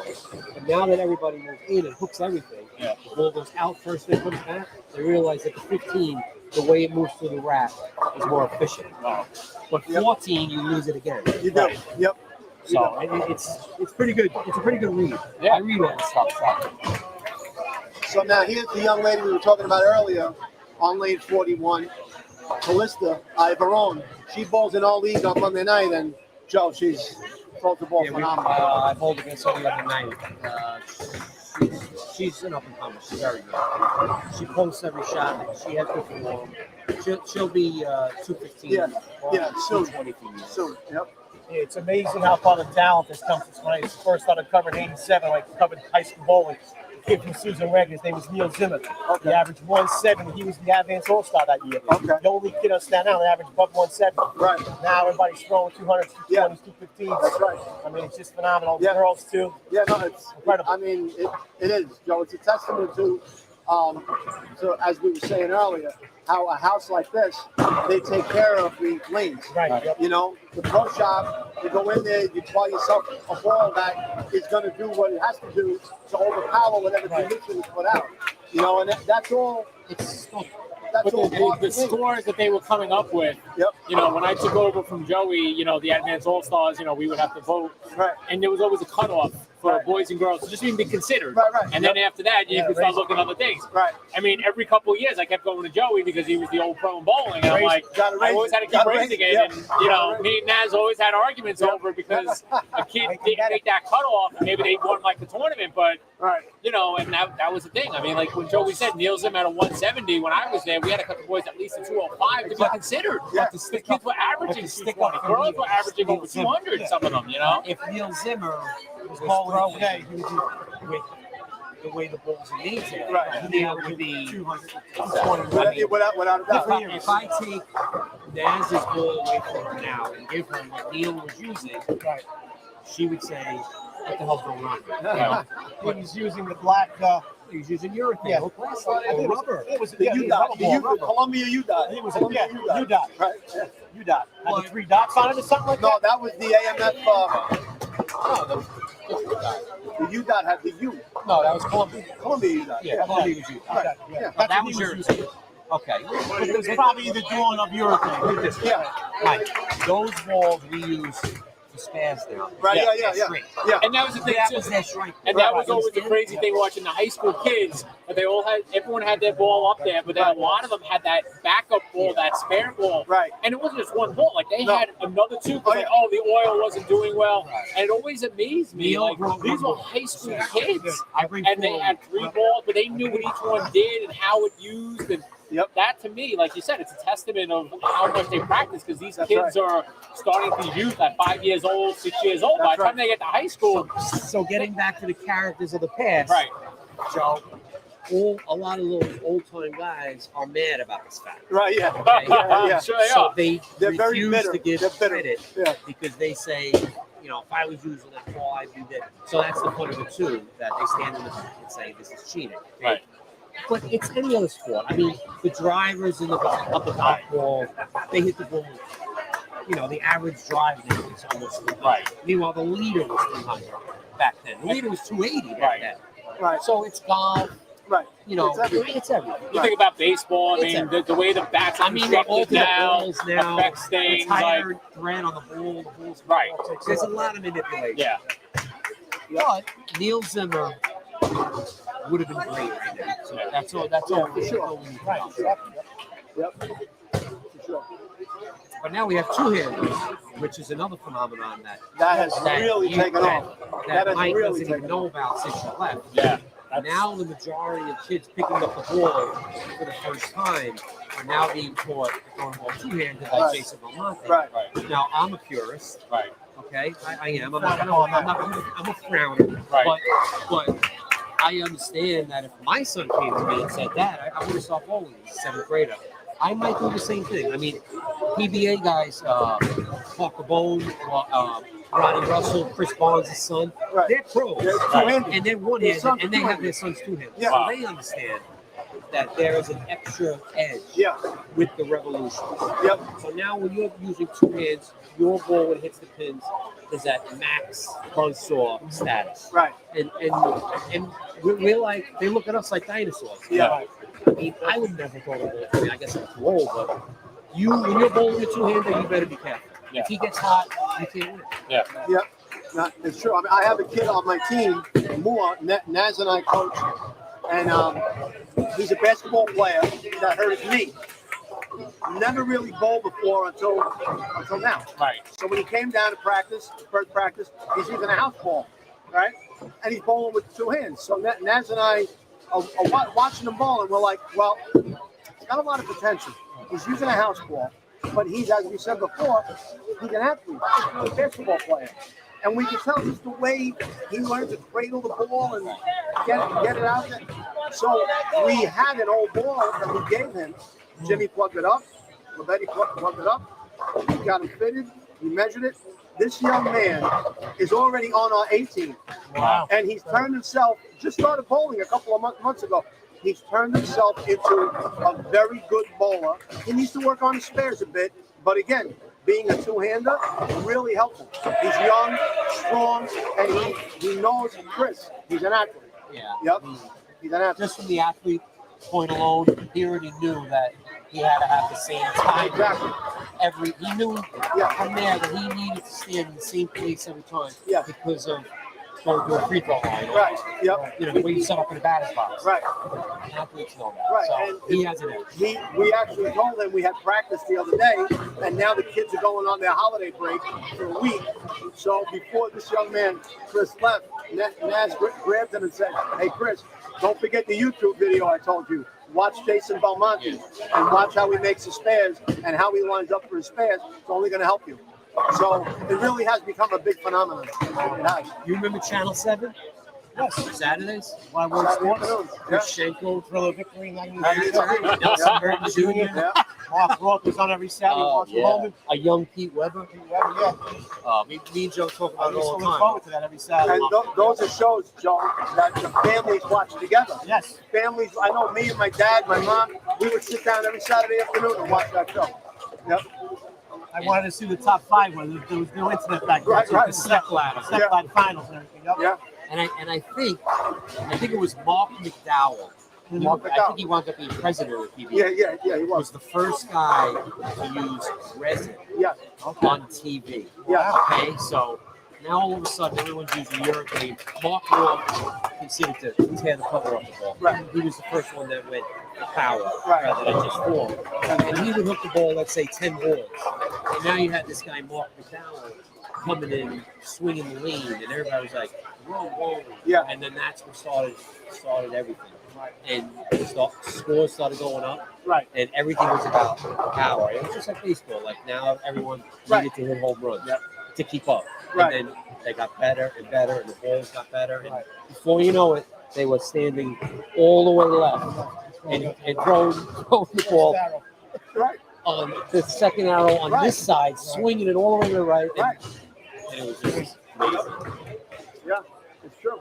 Plus, the athletes are getting bigger and stronger. Yes.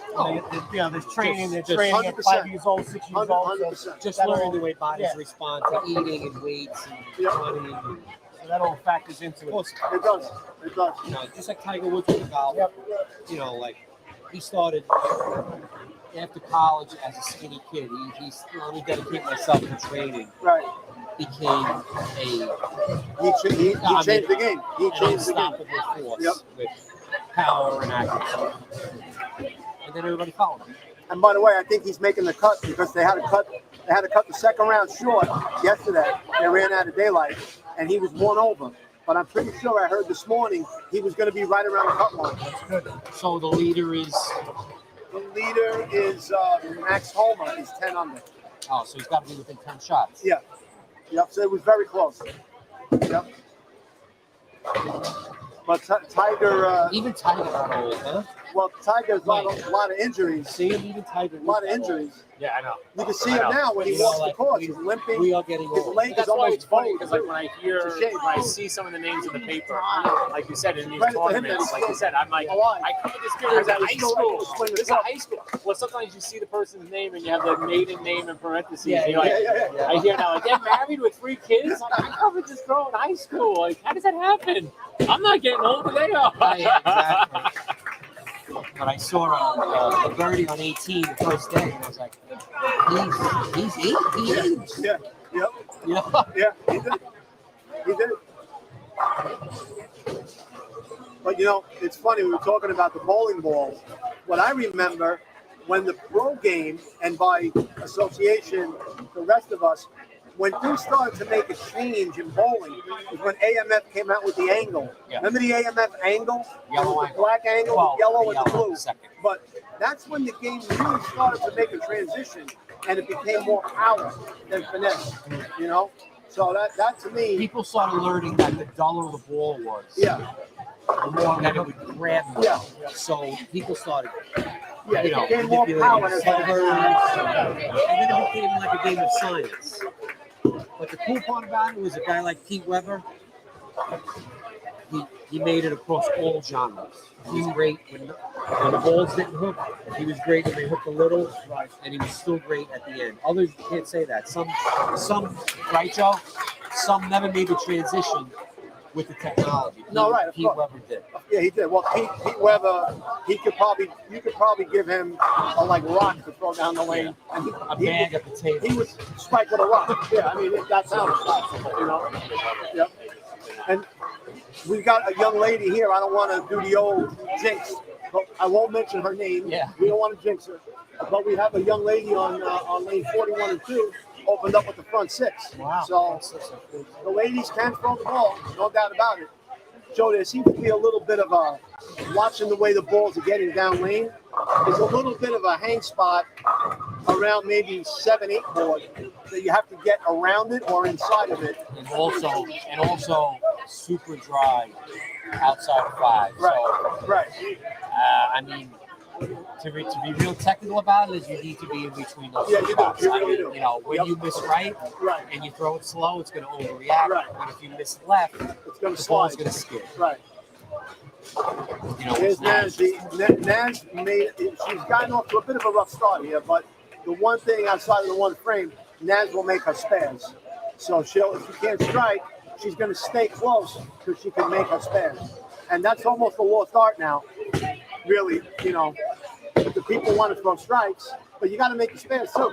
So, and So avoid it's the also a split. big thing when it comes to the team, and you as a coach know this. Yes.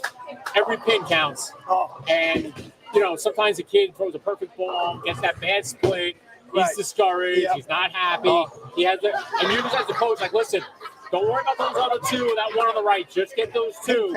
Just get the pins. Don't worry about making that big shot, because I've seen plenty of times where a team would win or lose by 3 pins. Oh, yeah.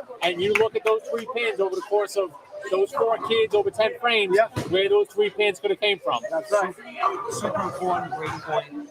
Just that split right there, which was the 5, 7, 10? No. That was the 4, 7, 10. Joe is the best with pin numbers. Right? It means like this. So in team format, you would go over to that teammate and say, get the 2. Yeah. Get the wood. But sometimes when you're bowling alone, you're aggravated. Right. And you miss those 2, and then all of a sudden it pops up. And you're not If I would have made that 2, I would have had a chance to shut this person out. I'm not. So yeah, team team is the best. It's like you look what just happened at the Super Bowl, right? Exactly. That guy McKinnon, he had the touchdown, he had all the glory. He Went could have down told his on one knee, kids, yep. could have told his kids, I scored the Super Bowl in a touchdown in the Super Bowl.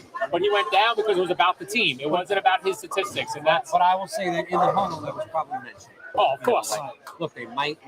If you get outside, they might let you. Yes. And he got outside, and also you see the defense back away. But I mean, that was a real key to the game. Yeah. Because how many times have you seen the other team, or Brady, or when you give them a minute, and 20 seconds later they're on out your own 30? I mean, and you say why? I mean, look at last year with the Bills and the Chiefs. I mean, you let Mahomes in 12 seconds go 40 yards down the field and kick that high, and then they won. The Bills probably should have won the Super Bowl. Parties like my wife, my sister, like, why did he do that? It was great to explain to them. But like you said, when you're bowling on a team, especially something as big as this, like every pin counts, you know? Also, talking about what they're seeing is great. Like in the team event that Mike Ruff was talking about, like we will say, like, wow, the first guy would go and then come back and then say, wow, it's late flying. So now all of a sudden you're going second or third, you make a slight move of that. When you're alone, there's nobody to talk to. You have to figure it out alone. But teams definitely help each other. Yeah. And the pins, every pin is important in an event like this because it's all events. It's a 9-game calculation. Something you can miss here, you miss 1, 2 pins, it all adds up. They can go back and say, hey, I lost this thing by 2 pins. I lost this, the first day on lane 39 because I missed a spare. So especially if if you're big into computing, like I said, Joey said, all right, maybe in one game, there's those 2-3 pins that maybe you could have picked up. That's the one game. If you, like Joey said, if you end up bowling 7 games, 10 games, that's 20 pins. That could be the difference between first and second. And if you know anything about bowling scoring, which Joe and I do, is the rule of thumb is 2 is 4, right? Yes, 2 is 4. So 3 is 6. Yep. It's coming off a strike is double. Yep. On the field balls, which is even more important. Right, Joe? 2 is 4? Absolutely, 2 is 4. My father taught me that when I started bowling when I was 8 years old. And as I got older, my father would explain to me about, if you make a bad shot, as we like to call the old double pinochle, 4, 6, 7, 10. My father would say, get the 2 pins. Make sure you get your wood. Because at the end of the game, that's going to come back. And that might bite you if you only get 1 pin. Or maybe if you get nothing. Get your pin, make the wood. Get as much wood as you can. And again, I do preach that to my team, Mike. I will say, I think the kids on my team are tired of hearing me say it. Make your spares. But more importantly, make your wood. Get pin count. It's also got to be good from like a confidence standpoint to a degree. Like even if you talk about baseball, it's 9-0, man on third, 1 out. You tell the guy, listen, just don't strike out. Like they'll give us the run, just put the ball in play, let the run come home. 9-0 doesn't look as bad as 9-1, and then you never know the process. And it's the same thing with you. Maybe you tell the kid, go for those 2. Don't worry about that crazy, spare. And then he's like, okay, I had a good ending. I was aiming for those 2. I got those 2. It's a confidence builder. Exactly. But if you tell him, go for that crazy shot where you need this pin to ricochet off that, and he comes up empty, he's discouraged. Yes, but if you tell him, just worry about that 2 pins. Don't worry about those other 2. That's right. They hit those 2. Now all of a sudden they're like, all right, I did what I was supposed to do. It's something small, but like you said, it's all about confidence building. 100% in agreement with that. Yep. It's kind of like there's a guy on second and no outs, and the hitter on your team is 0-2 early, and he's halfway dominated, and then grounds out, and the runner moves up. My good coaches would be telling everybody that you need to get up and go over to that person with a plaque. With an out. Get an out. But it was different. He was buried in the count, and he somehow advanced the runner. Very small, very silly, but important. Sometimes it's those little things, even a slight tagging up. If you know the ball's going to get caught in deep center field, you're on second. You know what? We're down. I'm going to try to tag up. I just wish everyone understood that, Mike. Yeah, I know. That's a lost art now. It's just so frustrating. They went out with the bunt and run in baseball, I guess, because no one adheres to those rules. No way. The base running's terrible. Nobody hits behind runners. Well, being a Yankee fan, I can attest to how many times I've stood up at the TV and yelled, "Bunt the runner over!" What are you doing? Not even bunting, but in the first 2 innings, when you have a runner on third, with no out on 1 out, and we're still unloading with some power. Hit the other way. Hit the other way. Right now, they're handing you a run with any contact, yet we're still striking out with pitches. It's like, wow, this is a lost the art. Mets spent like 40 games this year without a sacrifice fly. Right, there you go. I know. Couldn't Can do you a sacrifice even fly. think that's possible? That's crazy. Especially now with the universal DH, you got to you haven't even seen it anymore because back then you had a man on first, no outs. You had the number 8 hitter. Usually it was a light hitting catcher or a shortstop. You would have him. You know what? Let him bunt, get the guy to second. Let the pitcher do what he wants. So if he strikes out, ground the guy on second. But now the number 1 hitter, the leadoff hitter, has a man on second. At least you got that chance. Yes. But if you're going to have the guy at the 8 spot strike out, then the pitcher strikes out, and then the next guy hits a base hit or a double, the guy goes third. He doesn't score. The analytics guys will have answers for you. They'll come out with quotes. Oh, of course. They'll prove to you that sacrifice bunting does not produce more runs. And I get all that. But when we get to a pennant race and a playoff game, and nobody knows how to move a runner up, it's pretty frustrating. Yeah. I mean, they're in camp right now. Why aren't we going? They're there all day. Yeah. 7 days a week. I mean, let's. Yeah. I mean, it's one thing in a regular season, games of this, you have high scoring, but when that playoffs comes and you're facing number 1, number 2 starters, and those games are going to be 2-1 and 1-0 going into the 7th inning. And then once the bullpens come in, it's even that much harder because, everyone's throwing things. Everyone's different now. So, He has 101. yeah. What if I told you, Joe, I don't even, this is crazy. And I don't want to pick on Joey Gallo because a lot of people pick on him. Why not? Everybody else does. Well, a lot of people pick on the guy. Yeah, I mean, look, he had dominated the minors in college and high school. And right now he's overmatched. But he has one sacrifice fly in his career. Right. Wow, I didn't realize this. Right. 1. I know. One, Joe. I know.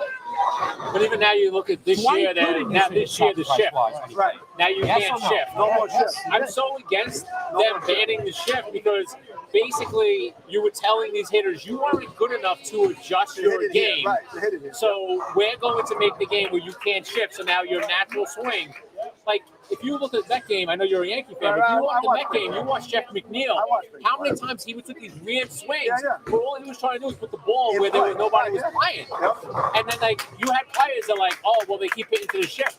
Why don't he bunt? Oh, because he's a home run hitter. But it's about getting guys on base. It wasn't about, would you rather take the chance that the guy's going to ground out in the shift? Jeff McNeil gets a lot of credit. He adjusted. He got away from what everyone else is doing. They don't want to sign multi-year deals. It's about money. Look, and when you hit 20 homers, you're considered more valuable than a guy that hits 8. Right. But McNeil realized that his fly balls were not getting out. Right. He had warning track power. Yeah. So he changed. And how much did you like Jeff McNeil? I love Jeff. Come on, how could you not like him? Number 1, he chokes up. Yeah. I used to choke 2 up. strikes. All about back and choke. Some of the best seasons of the game, Pete Rose choked up. Barry Bonds choked up. I mean, that's you got to choke up to about back and choke. Especially overmatched against some of these guys. Choke up with the ball and play you the base hit. Push it the other way. Yep. That's right. And I just want to go on the record that I opened my big mouth with a young girl with 6 in a row. I saw it. I didn't want to say it, though. I don't want to say it, though. Yep. It happens, Joe. It happens. You have an effect on people, Joe. Yeah, I do. Just like Steve DiMaria. Oh, no, we're not going there. No different than when you're taking scores for the pot and you walk by and you go, oh look, and then But see, some good scores here, Frank. Some strikes. Some nonsense. Some strikes, some spares. I don't have averages in front of us. I'm not sure how these relate. Right. What I love about Naz was touched on this too. I mean, this is any average, any ability competes for the ability to win something. Yeah, I mean, we're talking about handicap, right? Yeah. Handicap comes into play, and anyone could get out there and compete. That's the beauty of it. And actually, some of these, I've seen some good balls. I've seen some decent releases. Oh, yeah, no, definitely. Guys, do the bowlers in this tournament, when they finish this game, move over, or they stay in the same lane? They're gonna stay in the same section. Yeah. So one of the changes that when we talk about the rules and the format of this event, it's pretty solid from day one. There aren't many changes that have been made from 75 years. Right. So we still, and you hold on to tradition, team, doubles, and singles, all events, net, grows, team, net and grows, doubles, singles. Late in the later time of the events, they added the other additional awards to give out more trophies. But the one change that we made, I'm going to say it's now within the 15 years, doubles and singles used to be one in the same squad. Okay. So if you bowled in the 130 squad, it was the doubles and singles combined. You bowl 6 games in that squad. 3 games on one set and switch to the other. What we did was, after listening to people, hey, listen, 6 games in one shot is a lot. We've separated that. So today is team only. Tomorrow there are 2 squads, but one is a double squad, one is a single squad.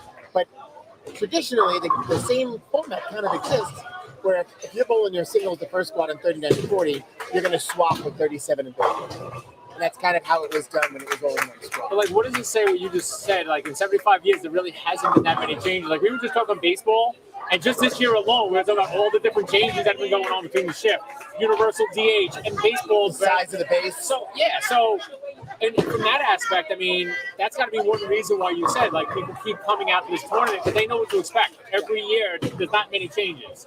So tell me, that's got to be a big. You fix it when it's broken, right? What's not broken, you don't fix. The challenge that we have with this event specifically is that there are less women's leagues. So over time, women bowling with women has dwindled. And it's mainly because women went back to work. This new day and age, grandma is no longer able to do whatever she wants. Grandma is watching their grandchildren. And so the generation change has changed. The episode popular 810. You want to ask for a photo? I digress. We take photos if you leave an 810. Is Mike Orlando around? Mike Orlando's around. Yeah. We have a Facebook page dedicated to the 810s, but I am not going up to Ann. She might take my. Yeah. It's fine. So now the women, the grandma is now. Yeah, so generational change. So where you had in this bowling center in the last 15 years, we had a women's league on Monday night, Tuesday night, Friday night. We now only have a women's league at night on Tuesday nights. A mix of all of those leagues that come together. Now, in the daytime, that has shifted. There are more people bowling in the daytime versus before. Women bowling with women, but it's certainly very different. And the top bowlers are now joining the top men's leagues. Well, you have that more because they're missing the top. What was the top women's league back then? So on Monday night, the Classic League at Bowling on the Green and here at Country Lanes, they both always bowled in the same night. Although that's true in its own way. The difference is they went from bowling multiple nights a week to now bowling one. So where before Nazareth bowled in the Classic League on Monday, Nazareth bowled in the Scratch League on Wednesday. Where she's still bowling in the Women's League on Tuesday and the Scratch League on Monday, but some people are going to pick one or the other. And so there's always been women that have competed with the men. Donna Van Borg talked about it before. That Monday night league at Victory Lanes, there were a couple of women that bowled. You had the Classic League, the Scratch League. There's always been a couple of women. So that still exists. That kind of was always there. But it really was the cream of the crop that competed with the men. One of my favorite stories that I've heard from my father and my uncle was the Travel League, the Staten Island Travel League. And so that was built on every bowling center had a team, and you had to have at least one woman on the team. Right. Yeah. Now, some had a couple more. Like the Bowling on the Green team, I believe, had 1 or 2 women. The team from here, but they had a lot of women bowlers. So you had no choice but to fill the seat, which was great because it actually happened. I remember that. That's all. I mean, going to different lanes. I mean, that's like a new experience too. Right. Me and Joe DiModio always had arguments every year when the All Stars came out. And even though the averages were higher, he would say, these aren't real bowlers. You want to know why? He goes, they got 2 houses. He goes, they bowl 8 times at Rabs, 4 times. He goes, I remember Victory Lane, Susan Wagner. He goes, if they had a really, really good righty, they wanted to choose the one against the wall. Because apparently, and I never did Victory, but Victory was right against it. Joey's telling me, Columbia lanes, everyone had their home lane. So when every team went there was an advantage because everything was different. And, you know, and it's funny. So, I mean, I had the opportunity to bowl in multiple bowling centers in tournaments in the beginning of high school, and then, of course, it changed. But I will tell you, 9 and 10 at Victory Lanes was my favorite pair. 33 and 34 at the old showplace was my favorite pair. At bowling on the green, 19 and 20 were the pits. So you didn't want to bowl there, but you did what you did. You bowl for those same reasons. Right. I'm so old. I remember when bowling on the greens, numbers went from The other way, right? The Oh, other way, okay. yes. And that number 1 was that way. Yeah. When you walk through, they went from right to left because they were going to add on bowling lanes, they thought, and the numbers would continue. But they had to flip them. Do you know when they flipped them? When they got automatic scoring. okay. So when they got automatic scoring, which they didn't have it right away, Country had it when they opened. Right. They didn't have automatic scoring, and the system had to be left to right. Right. Very interesting point. I didn't know That's when they changed. Yeah, that's right. That's when they changed. And Joe, you remember the marks at the bottom? You used to tally the marks. Absolutely, marks at the bottom. We When you were writing it, and you Yes, used I to did burn that your, at the used to burn Sunset your Lanes wrist at the on Junior and Columbia Lanes on Thursday nights. Marks on Thursday night. marks on the Joe bottom. these Yep. days. Mary was talking about how keeping score, but then at the end of every night, you had to then go back and audit them and check them. You're checking 5,000 scores. I mean, you're just sitting there like this, checking scores for cheaters. Yep. For those who can't add. Oh yeah. Yep. For those who forgot how to math. We're very lucky in this day. Now, I am still young, but I'm still old enough to have kept score by hand. Right. Yeah. Right. I used to love keeping score. Really. I used to love Kept score at the Lyceum, kept score at Victory Lanes, kept score at the Green. Open bowling, you would get the big pink sheet. the big sheet. Yeah. Yeah. I can actually still smell the plastic score sheets that Yeah. off the roll at the Green. Because we used to pre-rip them. And I'm a kid. I remember that And I smell. can still smell that. Almost no different than the risograph machine. Right. Yeah. Smelling that. Yeah. Now, your dad was at bowling on the green. What years? Late 80s, 90s. And then He came to the country. he left the Green 92, 93, I believe it was. Came here in 94, 93, 94. And at the time, he was a general manager for both Colonial and Country. Okay, I realized. Overseeing both of Guido's bowling centers. And then with the opportunity, he'd like to take the lease over. And so this was our 28th anniversary in February. Young lady here. You still get some of the younger kids that start bowling ask the name Rabs, like, why is it called Rabs Country Lane? Like, do people wonder what Rabs is? Yeah, they have no clue. It's funny. They have no clue.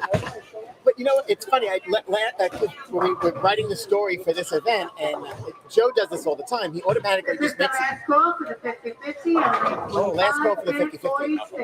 That's important. I gotta get money. So automatically, Joe goes to Country Lanes. Nobody knows what Country Lanes is anymore. It's Rabs, and that's what people know to that point. Oh, we go to Rabs, but they don't know who the hell Rab is. Right. You know, and it's funny because our mascot, my father, when we Bowling did this, pin he's guy. probably going to kill me, but I think he's now over it. We call him Harry. Yeah, my father's Your name is father's Harry. real name, right? And nobody knows who, Harry. I think Rabs. you told me, if I remember correctly, if I'm wrong, that the Rab nickname came because he was really, really fast, like a rabbit. That's one of them. And then that's what I remember you told me once, because I think I had asked you once, and I think that's what you said to me. He played basketball and baseball, and he used to run, and so they called him Rabbit. They called him Rabbi when he dated a Jewish girl. Okay. He might have. My uncle says when they played basketball in high school, he used to complain like a rabbi and complain about all the calls. I don't see. And it's funny because I don't see that. I never saw that side of my dad. But you know. But it's got to be a nice feeling, like you just said. Like people don't call Country Lanes anymore; they just call it Rabs. So like you hear your father's name, so with these young kids, like we're going to Rabs. We are in the process. Essentially, in the next year, we're dropping Country Lanes. It'll always be part of who we are, but essentially, this will just be Rabs. I mean, that's our brand. That's who we are. That's what people know. But it's still part of, still part of history. I mean, It's for the still- mural, all you got to do is get some white paint and just go right over the country lanes, and you'll be good as gold. You know. That's happening next. A lot of projects happening here. That's one of the first. So we were talking. So not much has changed in 75 years, but one of the major things that has changed, they used to publish these programs before the start of the event. Oh yeah. And so we have the first three of them, and so your entries had to be in on time, and then if the entry wasn't in on time, you wouldn't make publication. But just pretty impressive stuff. But these two programs I'm sharing with you guys are from the first three championships. I think that's the first one, the one that Joey's got. I think you have the second year there, Joe. That's the first one, right? This one's the first one, yeah. Held at the Coliseum Bowling Center. Yeah.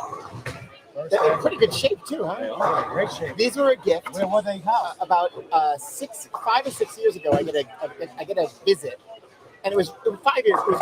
It was right before or during the 70th Women's. I get a visit from this guy, who was the grandson of the person who had this box of stuff, and he says, "Well, I'm moving to Jersey. I'm cleaning out. I think you'd like this."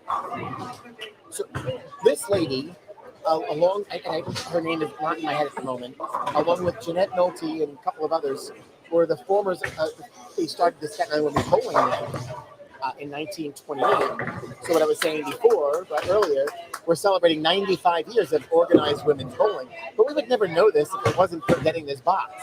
And in this box, I found these three programs, the rule book for the Women's Bowling League, and some amazing articles and photos. That looks like the Declaration of Independence. It does. And she was definitely left-handed, because you can tell by that she wrote. And in this box, there's also a letter that's over 100 years old. So, if you're paying any attention on 41 and 42, Our second guest that was in the chair, Jennifer Jansen is she's going for 290. 11 in a row. This one's from 1929. That's it. And I was going to say, look at this game, 219, 212, 202. Yep. That's Fabiano. Not bad when you're all being the floor. Michelle, Rebecca, And Jennifer.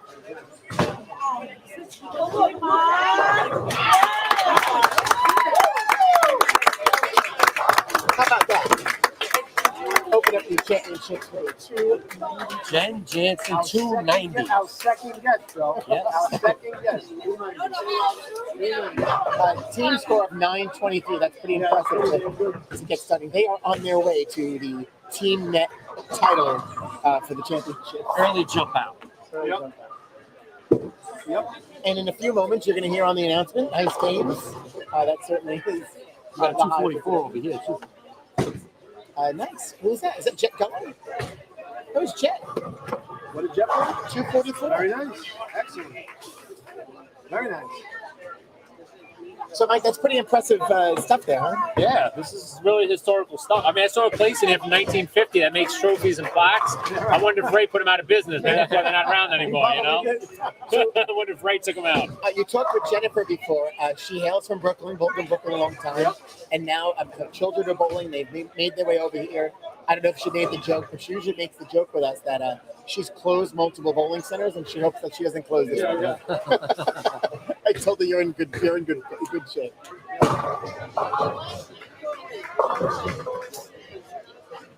Yeah, so it's like everybody's done with their first game. We're on to game two. And so, Mike, speaking of tradition, Mike Ruff is walking around with the lapel pins. All right. We still continue to recognize when you get 3 strikes in a row and 4 strikes and 5 strikes in a row. The low game of the second game, something that's been continued for a long time, a clean game with nice bowling lapel pins. So Mike's handed those little awards out. We also gave out a commemorative item today and for the rest of the championships, commemorating 75 years, a diamond keychain for the ladies to have and remember their participation. Nice. Amazing, nice.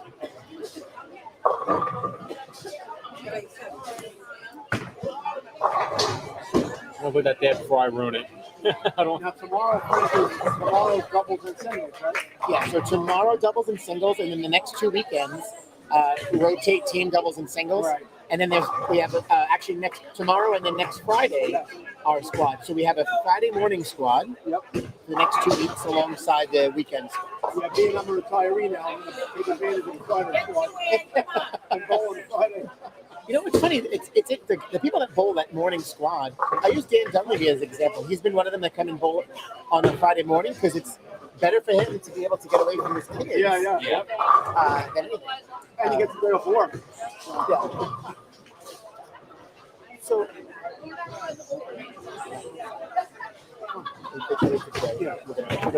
We're gonna wrap up today. Yep. Ooh. I don't have any dice scores. No. I've seen the Collier going pretty good. I see a few 200 games. We'll have to get some scores. You know what? Nothing. Let me take a quick run there. Go check it out. See if you get to see. Let me know if you see some action. Some numbers. Joey Gentile bowling over there with Big Mike. Oh yeah, Mike Ponce. Yeah, you've got the walking men's team all the way to the left. Mike, you do such a good job of giving out those pins. I'm doing something for tomorrow. Okay. Some of those ladies you mentioned. I'll give you all the. We got a 235 for Joey Gentile. Yeah. Right. I sent them to. Hi, how are you? Long time no see. You're getting old. What do you think of when you hear Willie Montanez? Willie Montanez was the flashy first baseman the Mets had, I guess. Yeah. Back in the 70s. What did he do when he hit a home run? You remember? Did he stop and pose or throw his bat? No, he would stop before the bag and then jump at each pace. You remember that? Yes, you're right.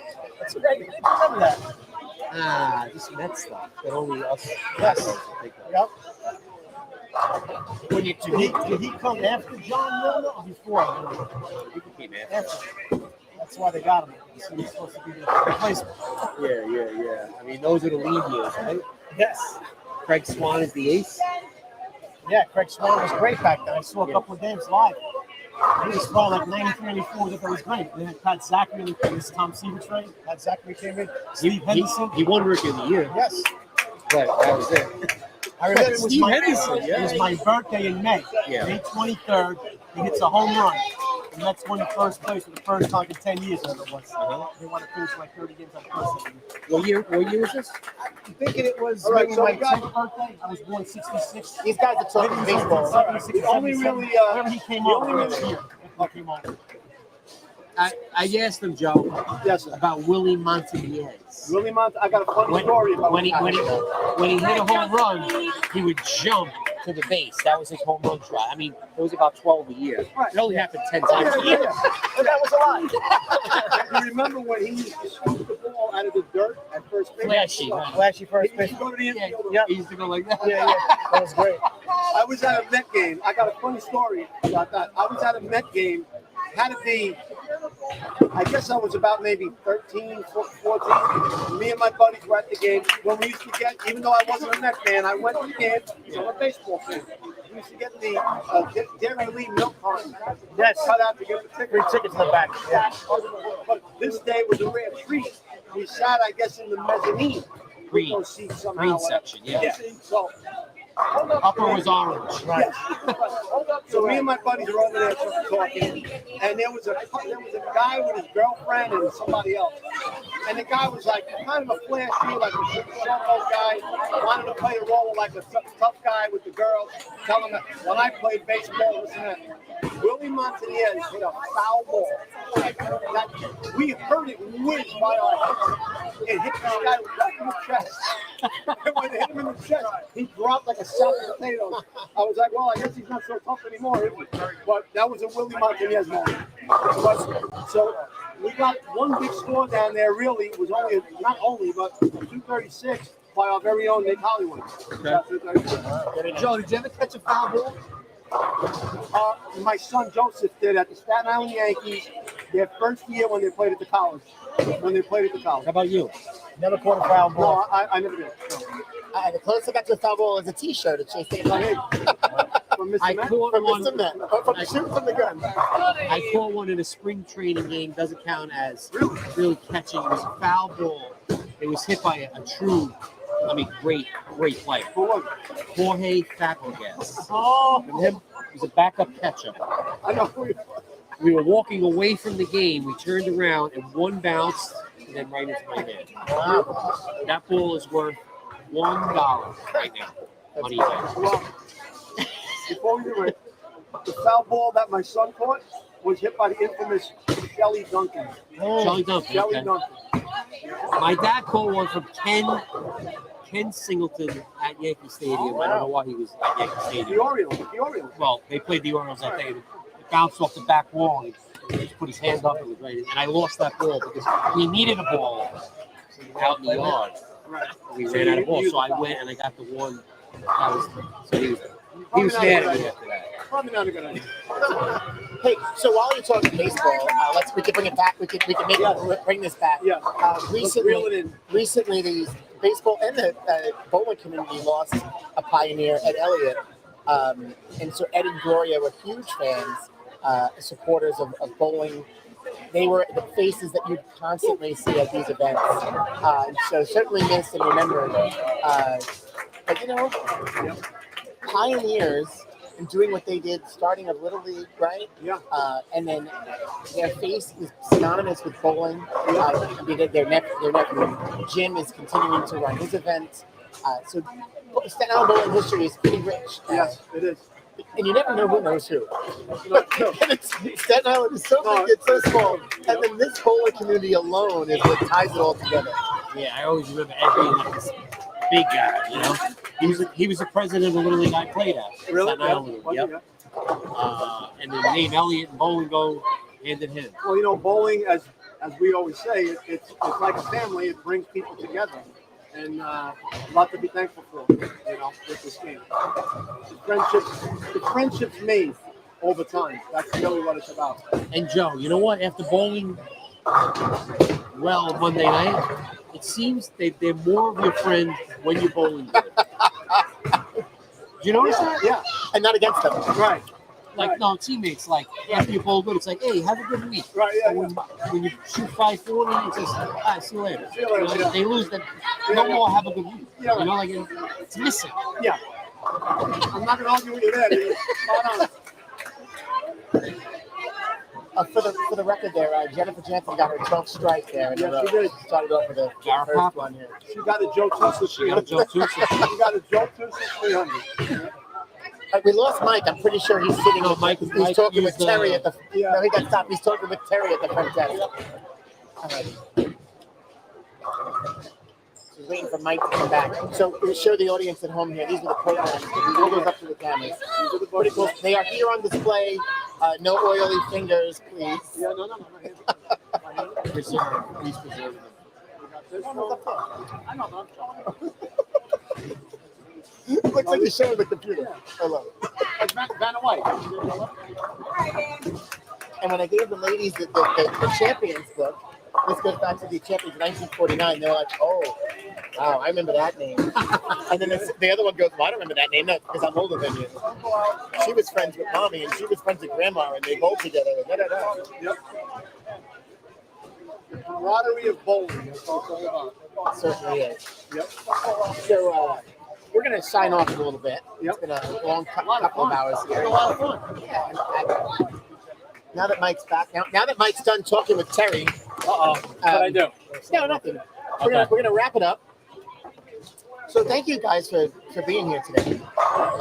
We appreciate you guys taking over the show and It's a pleasure. Talking bowling, baseball, and whatever else you guys talked in between. I'm sure there was a lot of useless information. No. It wasn't. It was good. So just hey, quick on the panel. Just a reflection on today and 75 years of women's bowling. Mike, you're up first. Yeah, it's just like I said. I mean, to see the old programs and like where you guys started from, and more important, like you said, Frankie, things haven't changed, which goes to show how well everything is going, how much the women come out to this tournament, and they're still out here 75 years later. It's a true testament to the bowling community on Staten Island. Yeah, I've been covering this for 36 years, and I'll be hopefully covering for another 36 years if I'm still alive, God willing. But it's great to see a lot of old faces. Old faces. I mean, everybody's obviously older. I'm older. I was see some of these ladies are 25, 26 years old. They're probably in their 50s now, maybe 60s. Got some grandparents here. So it's a pleasure to come down. Look for my story tomorrow on today's event at 10 o'clock tomorrow morning. We're at SIUSBC.com. It'll probably be in Monday's paper. A little commercial there. You know, if you had Laura Hepworth in the booth, she'd talk about everybody and anybody that she knows in Staten Island, and it's everybody. And you know, it's just amazing. Like when you talk about they're 25 years old and now they're 50. Naz is a little older than 50. Okay, but it's good. Joe, just your reflection. Which Joe? Joe DiModio. Is there a story that you wrote about women or bowling specific to women? A favorite story that you had the opportunity to tell in your career? I think it's when Naz won her first championship, all events. She was a lady, and it was long overdue. She was one of the best women's bowlers for years. And when she won, it was a breakthrough event for her. And then she took and ran away with it. She's done 18 since then. 18 championships on all events, obviously. But that was the one that stands out. Going back to, I did the 15-year anniversary of the Swibber. Gloria Simonson was there, and all the old board members came back, and that was just a great day. The headline was a stroll down memory lane. It was all Gloria Simonson and the board members, and it was just a great day. And this picks up where that left off. Yeah. I will say that events like this require people to step up and go the extra mile to keep the tradition going. If leaders don't step up, things go away. And I think that the people that are keeping this tradition alive need to be recognized and thanked. And it's not easy. People are busy. They don't want to be bothered. But the people that are involved in this event and the SIUSBC deserve to be noticed, because the reason why we're sitting here looking at these books together and talking about bowling is because the event lasted another year. So they deserve it, and hopefully on the men's side it's the same thing. Hopefully the sport keeps getting pushed along by knowledgeable people that love the sport like I do. So, I mean, this is my contribution. I come here and tell half jokes, half serious. So people say, hey, that was great. That was funny, or whatever. That's what I do. And I continue to bowl myself. Everybody has a role, and I think that they deserve to be recognized, keeping this great event alive. That's my point. Joe Cal. Well, I gotta say, I'm a little disappointed right now because Jen Jansen didn't strike. So right out of the gate, she had like 13 in a row. She's gonna make this. Yeah. This one goes. I think for me, it's another bowling line. It's when you come down to any tournament, but for this one, it's the men and women bowling side by side. It's the faces that you see, the people, the camaraderie, and just, this game has meant so much to me personally. Everyone in my family bowls, just being around all the people that you competed with, competed against. Jen Jansen with a 290, 300 with handicap. People are in their environment. They're in a bowling. So your men and women scratch. Game one, Jen Jansen with a 290. And the eliminated cut after game one is a 208. Is that Mr. Gorgeous? That was Kenny Soto, who got tapped on the shoulders and was on the pots today. So, sorry, you got interrupted there by Mr. Gorgeous. No, that's okay. But I was just saying, it's the people, the camaraderie, the men and women bowling side by side, the stories you hear people tell, people that I've competed with, competed against. It's just a great game, and bowling will always be something close to my heart. And the friendships formed even right here on this panel, us getting together and to talk about a game that we all enjoy, and that's really something special to me. How about you, Frank? I'm gonna let Naz throw this ball. Okay. All right. Let's see a strike here. Come on, Naz. Push. Oh, stubborn fork pin. We would normally have Naz with in the booth. Yes. So we get to watch her bowl. She's otherwise engaged. thank you guys for indulging us and being a part of this. You guys know this live from Rab, this live streaming started at the beginning of the pandemic. Yeah. We weren't sure what was going on or what was going to happen, and you guys have been along for the ride the whole way. But to Joe, your point, Joe Bruno, that is, the people that make this happen. I mean, so yeah, Jim Epistopi is our tournament director. He's our association president, and Dan. But the ladies, Nazia, Laura McCullough, Rosemary Kokochi, Laura Jett, Amory Rubalata, they're all involved. And I would say really for celebrating this anniversary right in the last one, Joe Kokochi and Lori McCullough really grabbed the bull by the horn and said, hey, what are we doing? And so them together with Nazareth and everybody else, hey, we need to make this happen. So kudos to them, keeping it alive, along with all the women that come out and bowl, and even the men on the men's side. Yeah, for sure. I feel like there's traditions that this is a new tradition for men's bowling, right? Right. So we basically took what was a standing thing for women and created that same event for the men because they were missing out, and they appreciate that too. And so that is still something that's being built on. And so I'm looking forward really.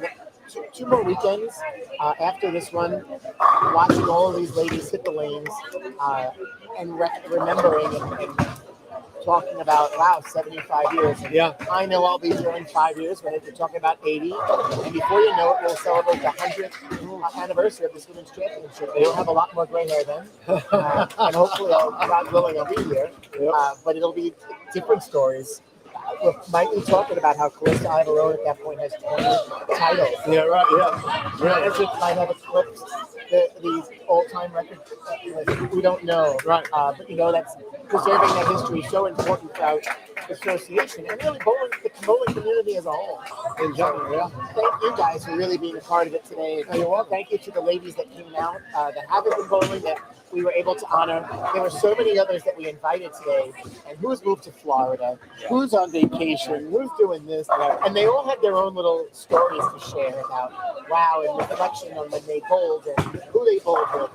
So we're going to do we're going to spotlight some of those ladies. I think Naz and I are going to work on some video interviews with some of them, and we'll share them through this channel where we can reflect on 75 years. But as we move into next season, the larger celebration becomes 95 years of organized women's bowling. And there's something to be said. Absolutely. It's really cool. Yep. Especially for women's sports. And on that note, I'll end with women's sports here on Staten Island alone. Our Wagner College now has a women's bowling team, which they received Title IX funding the last couple of years, trying to build up additional opportunities for women.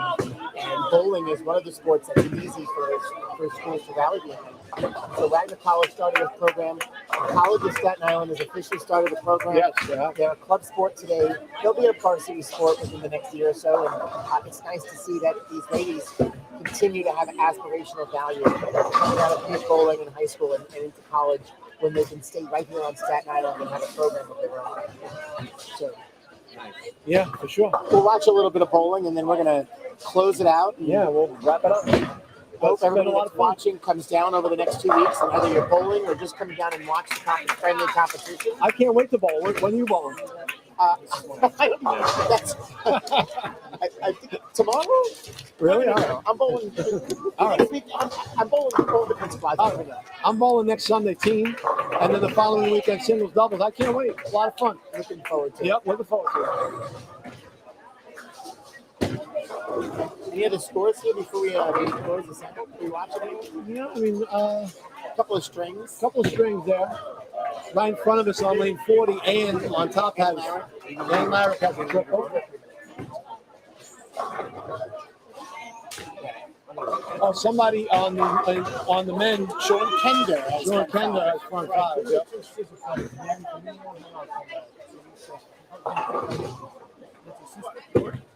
I'm sorry.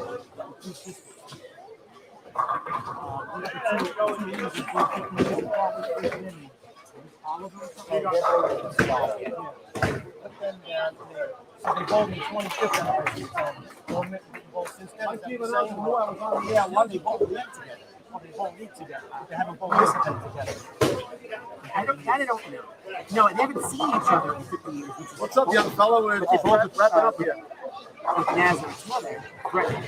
So she got them. She put them back together. Naz did. Okay. So Naz essentially brought back Marianne and Irene together. They were always three ladies bowled together, but they haven't seen each other in 50 years, and that's when they bowled together. She can give you more. They're gonna do like a memorial service. I don't know when, but it's gonna be. I would say probably within a week or so. Somebody already did? Well, it'll be on the island. What? The two ladies, the Oliver and this lady, that's Hermine Bryan's. What's the first name? Hermine. I'll write it right there. I think he's staying home. To tell you the truth. I'm pretty sure he's staying home. He told me him and Val are just gonna go out there and help himself. Apparently, somebody might have helped himself. I did. I put my hand in there. Just in there. We're moving on. Weekend. I know. I put my hand in there. I'm and took it, thinking, you know. I'm hearing down at the alleys and Kenny. You just speak to anybody? You got everything you need. I'm good. I'm gonna use some of the stuff we had here on tape. So, I think we're done, right? Yeah, I think so. All right, Frank, we're done. Hey, Naz. They can hear your voice. So we would close out any show, but I want to say before Joe DeMolio leaves, when you asked him about his what story has he written? oh, you heard him. Yeah. I wasn't listening to his answer. We really like that we didn't start the fire. Yeah, that was Ray and I. Yeah, That was a great series. it was. And at that specific time, there was so many changes Yeah, going that's on. when the big change I in thought bowling that, was. yeah, I thought that was very, very topical and informative, and I love that. That's my favorite story. Well, Naz, thank everybody again for tuning in. Thank you, everybody, for tuning in, and that was awesome. That was good. Thank you.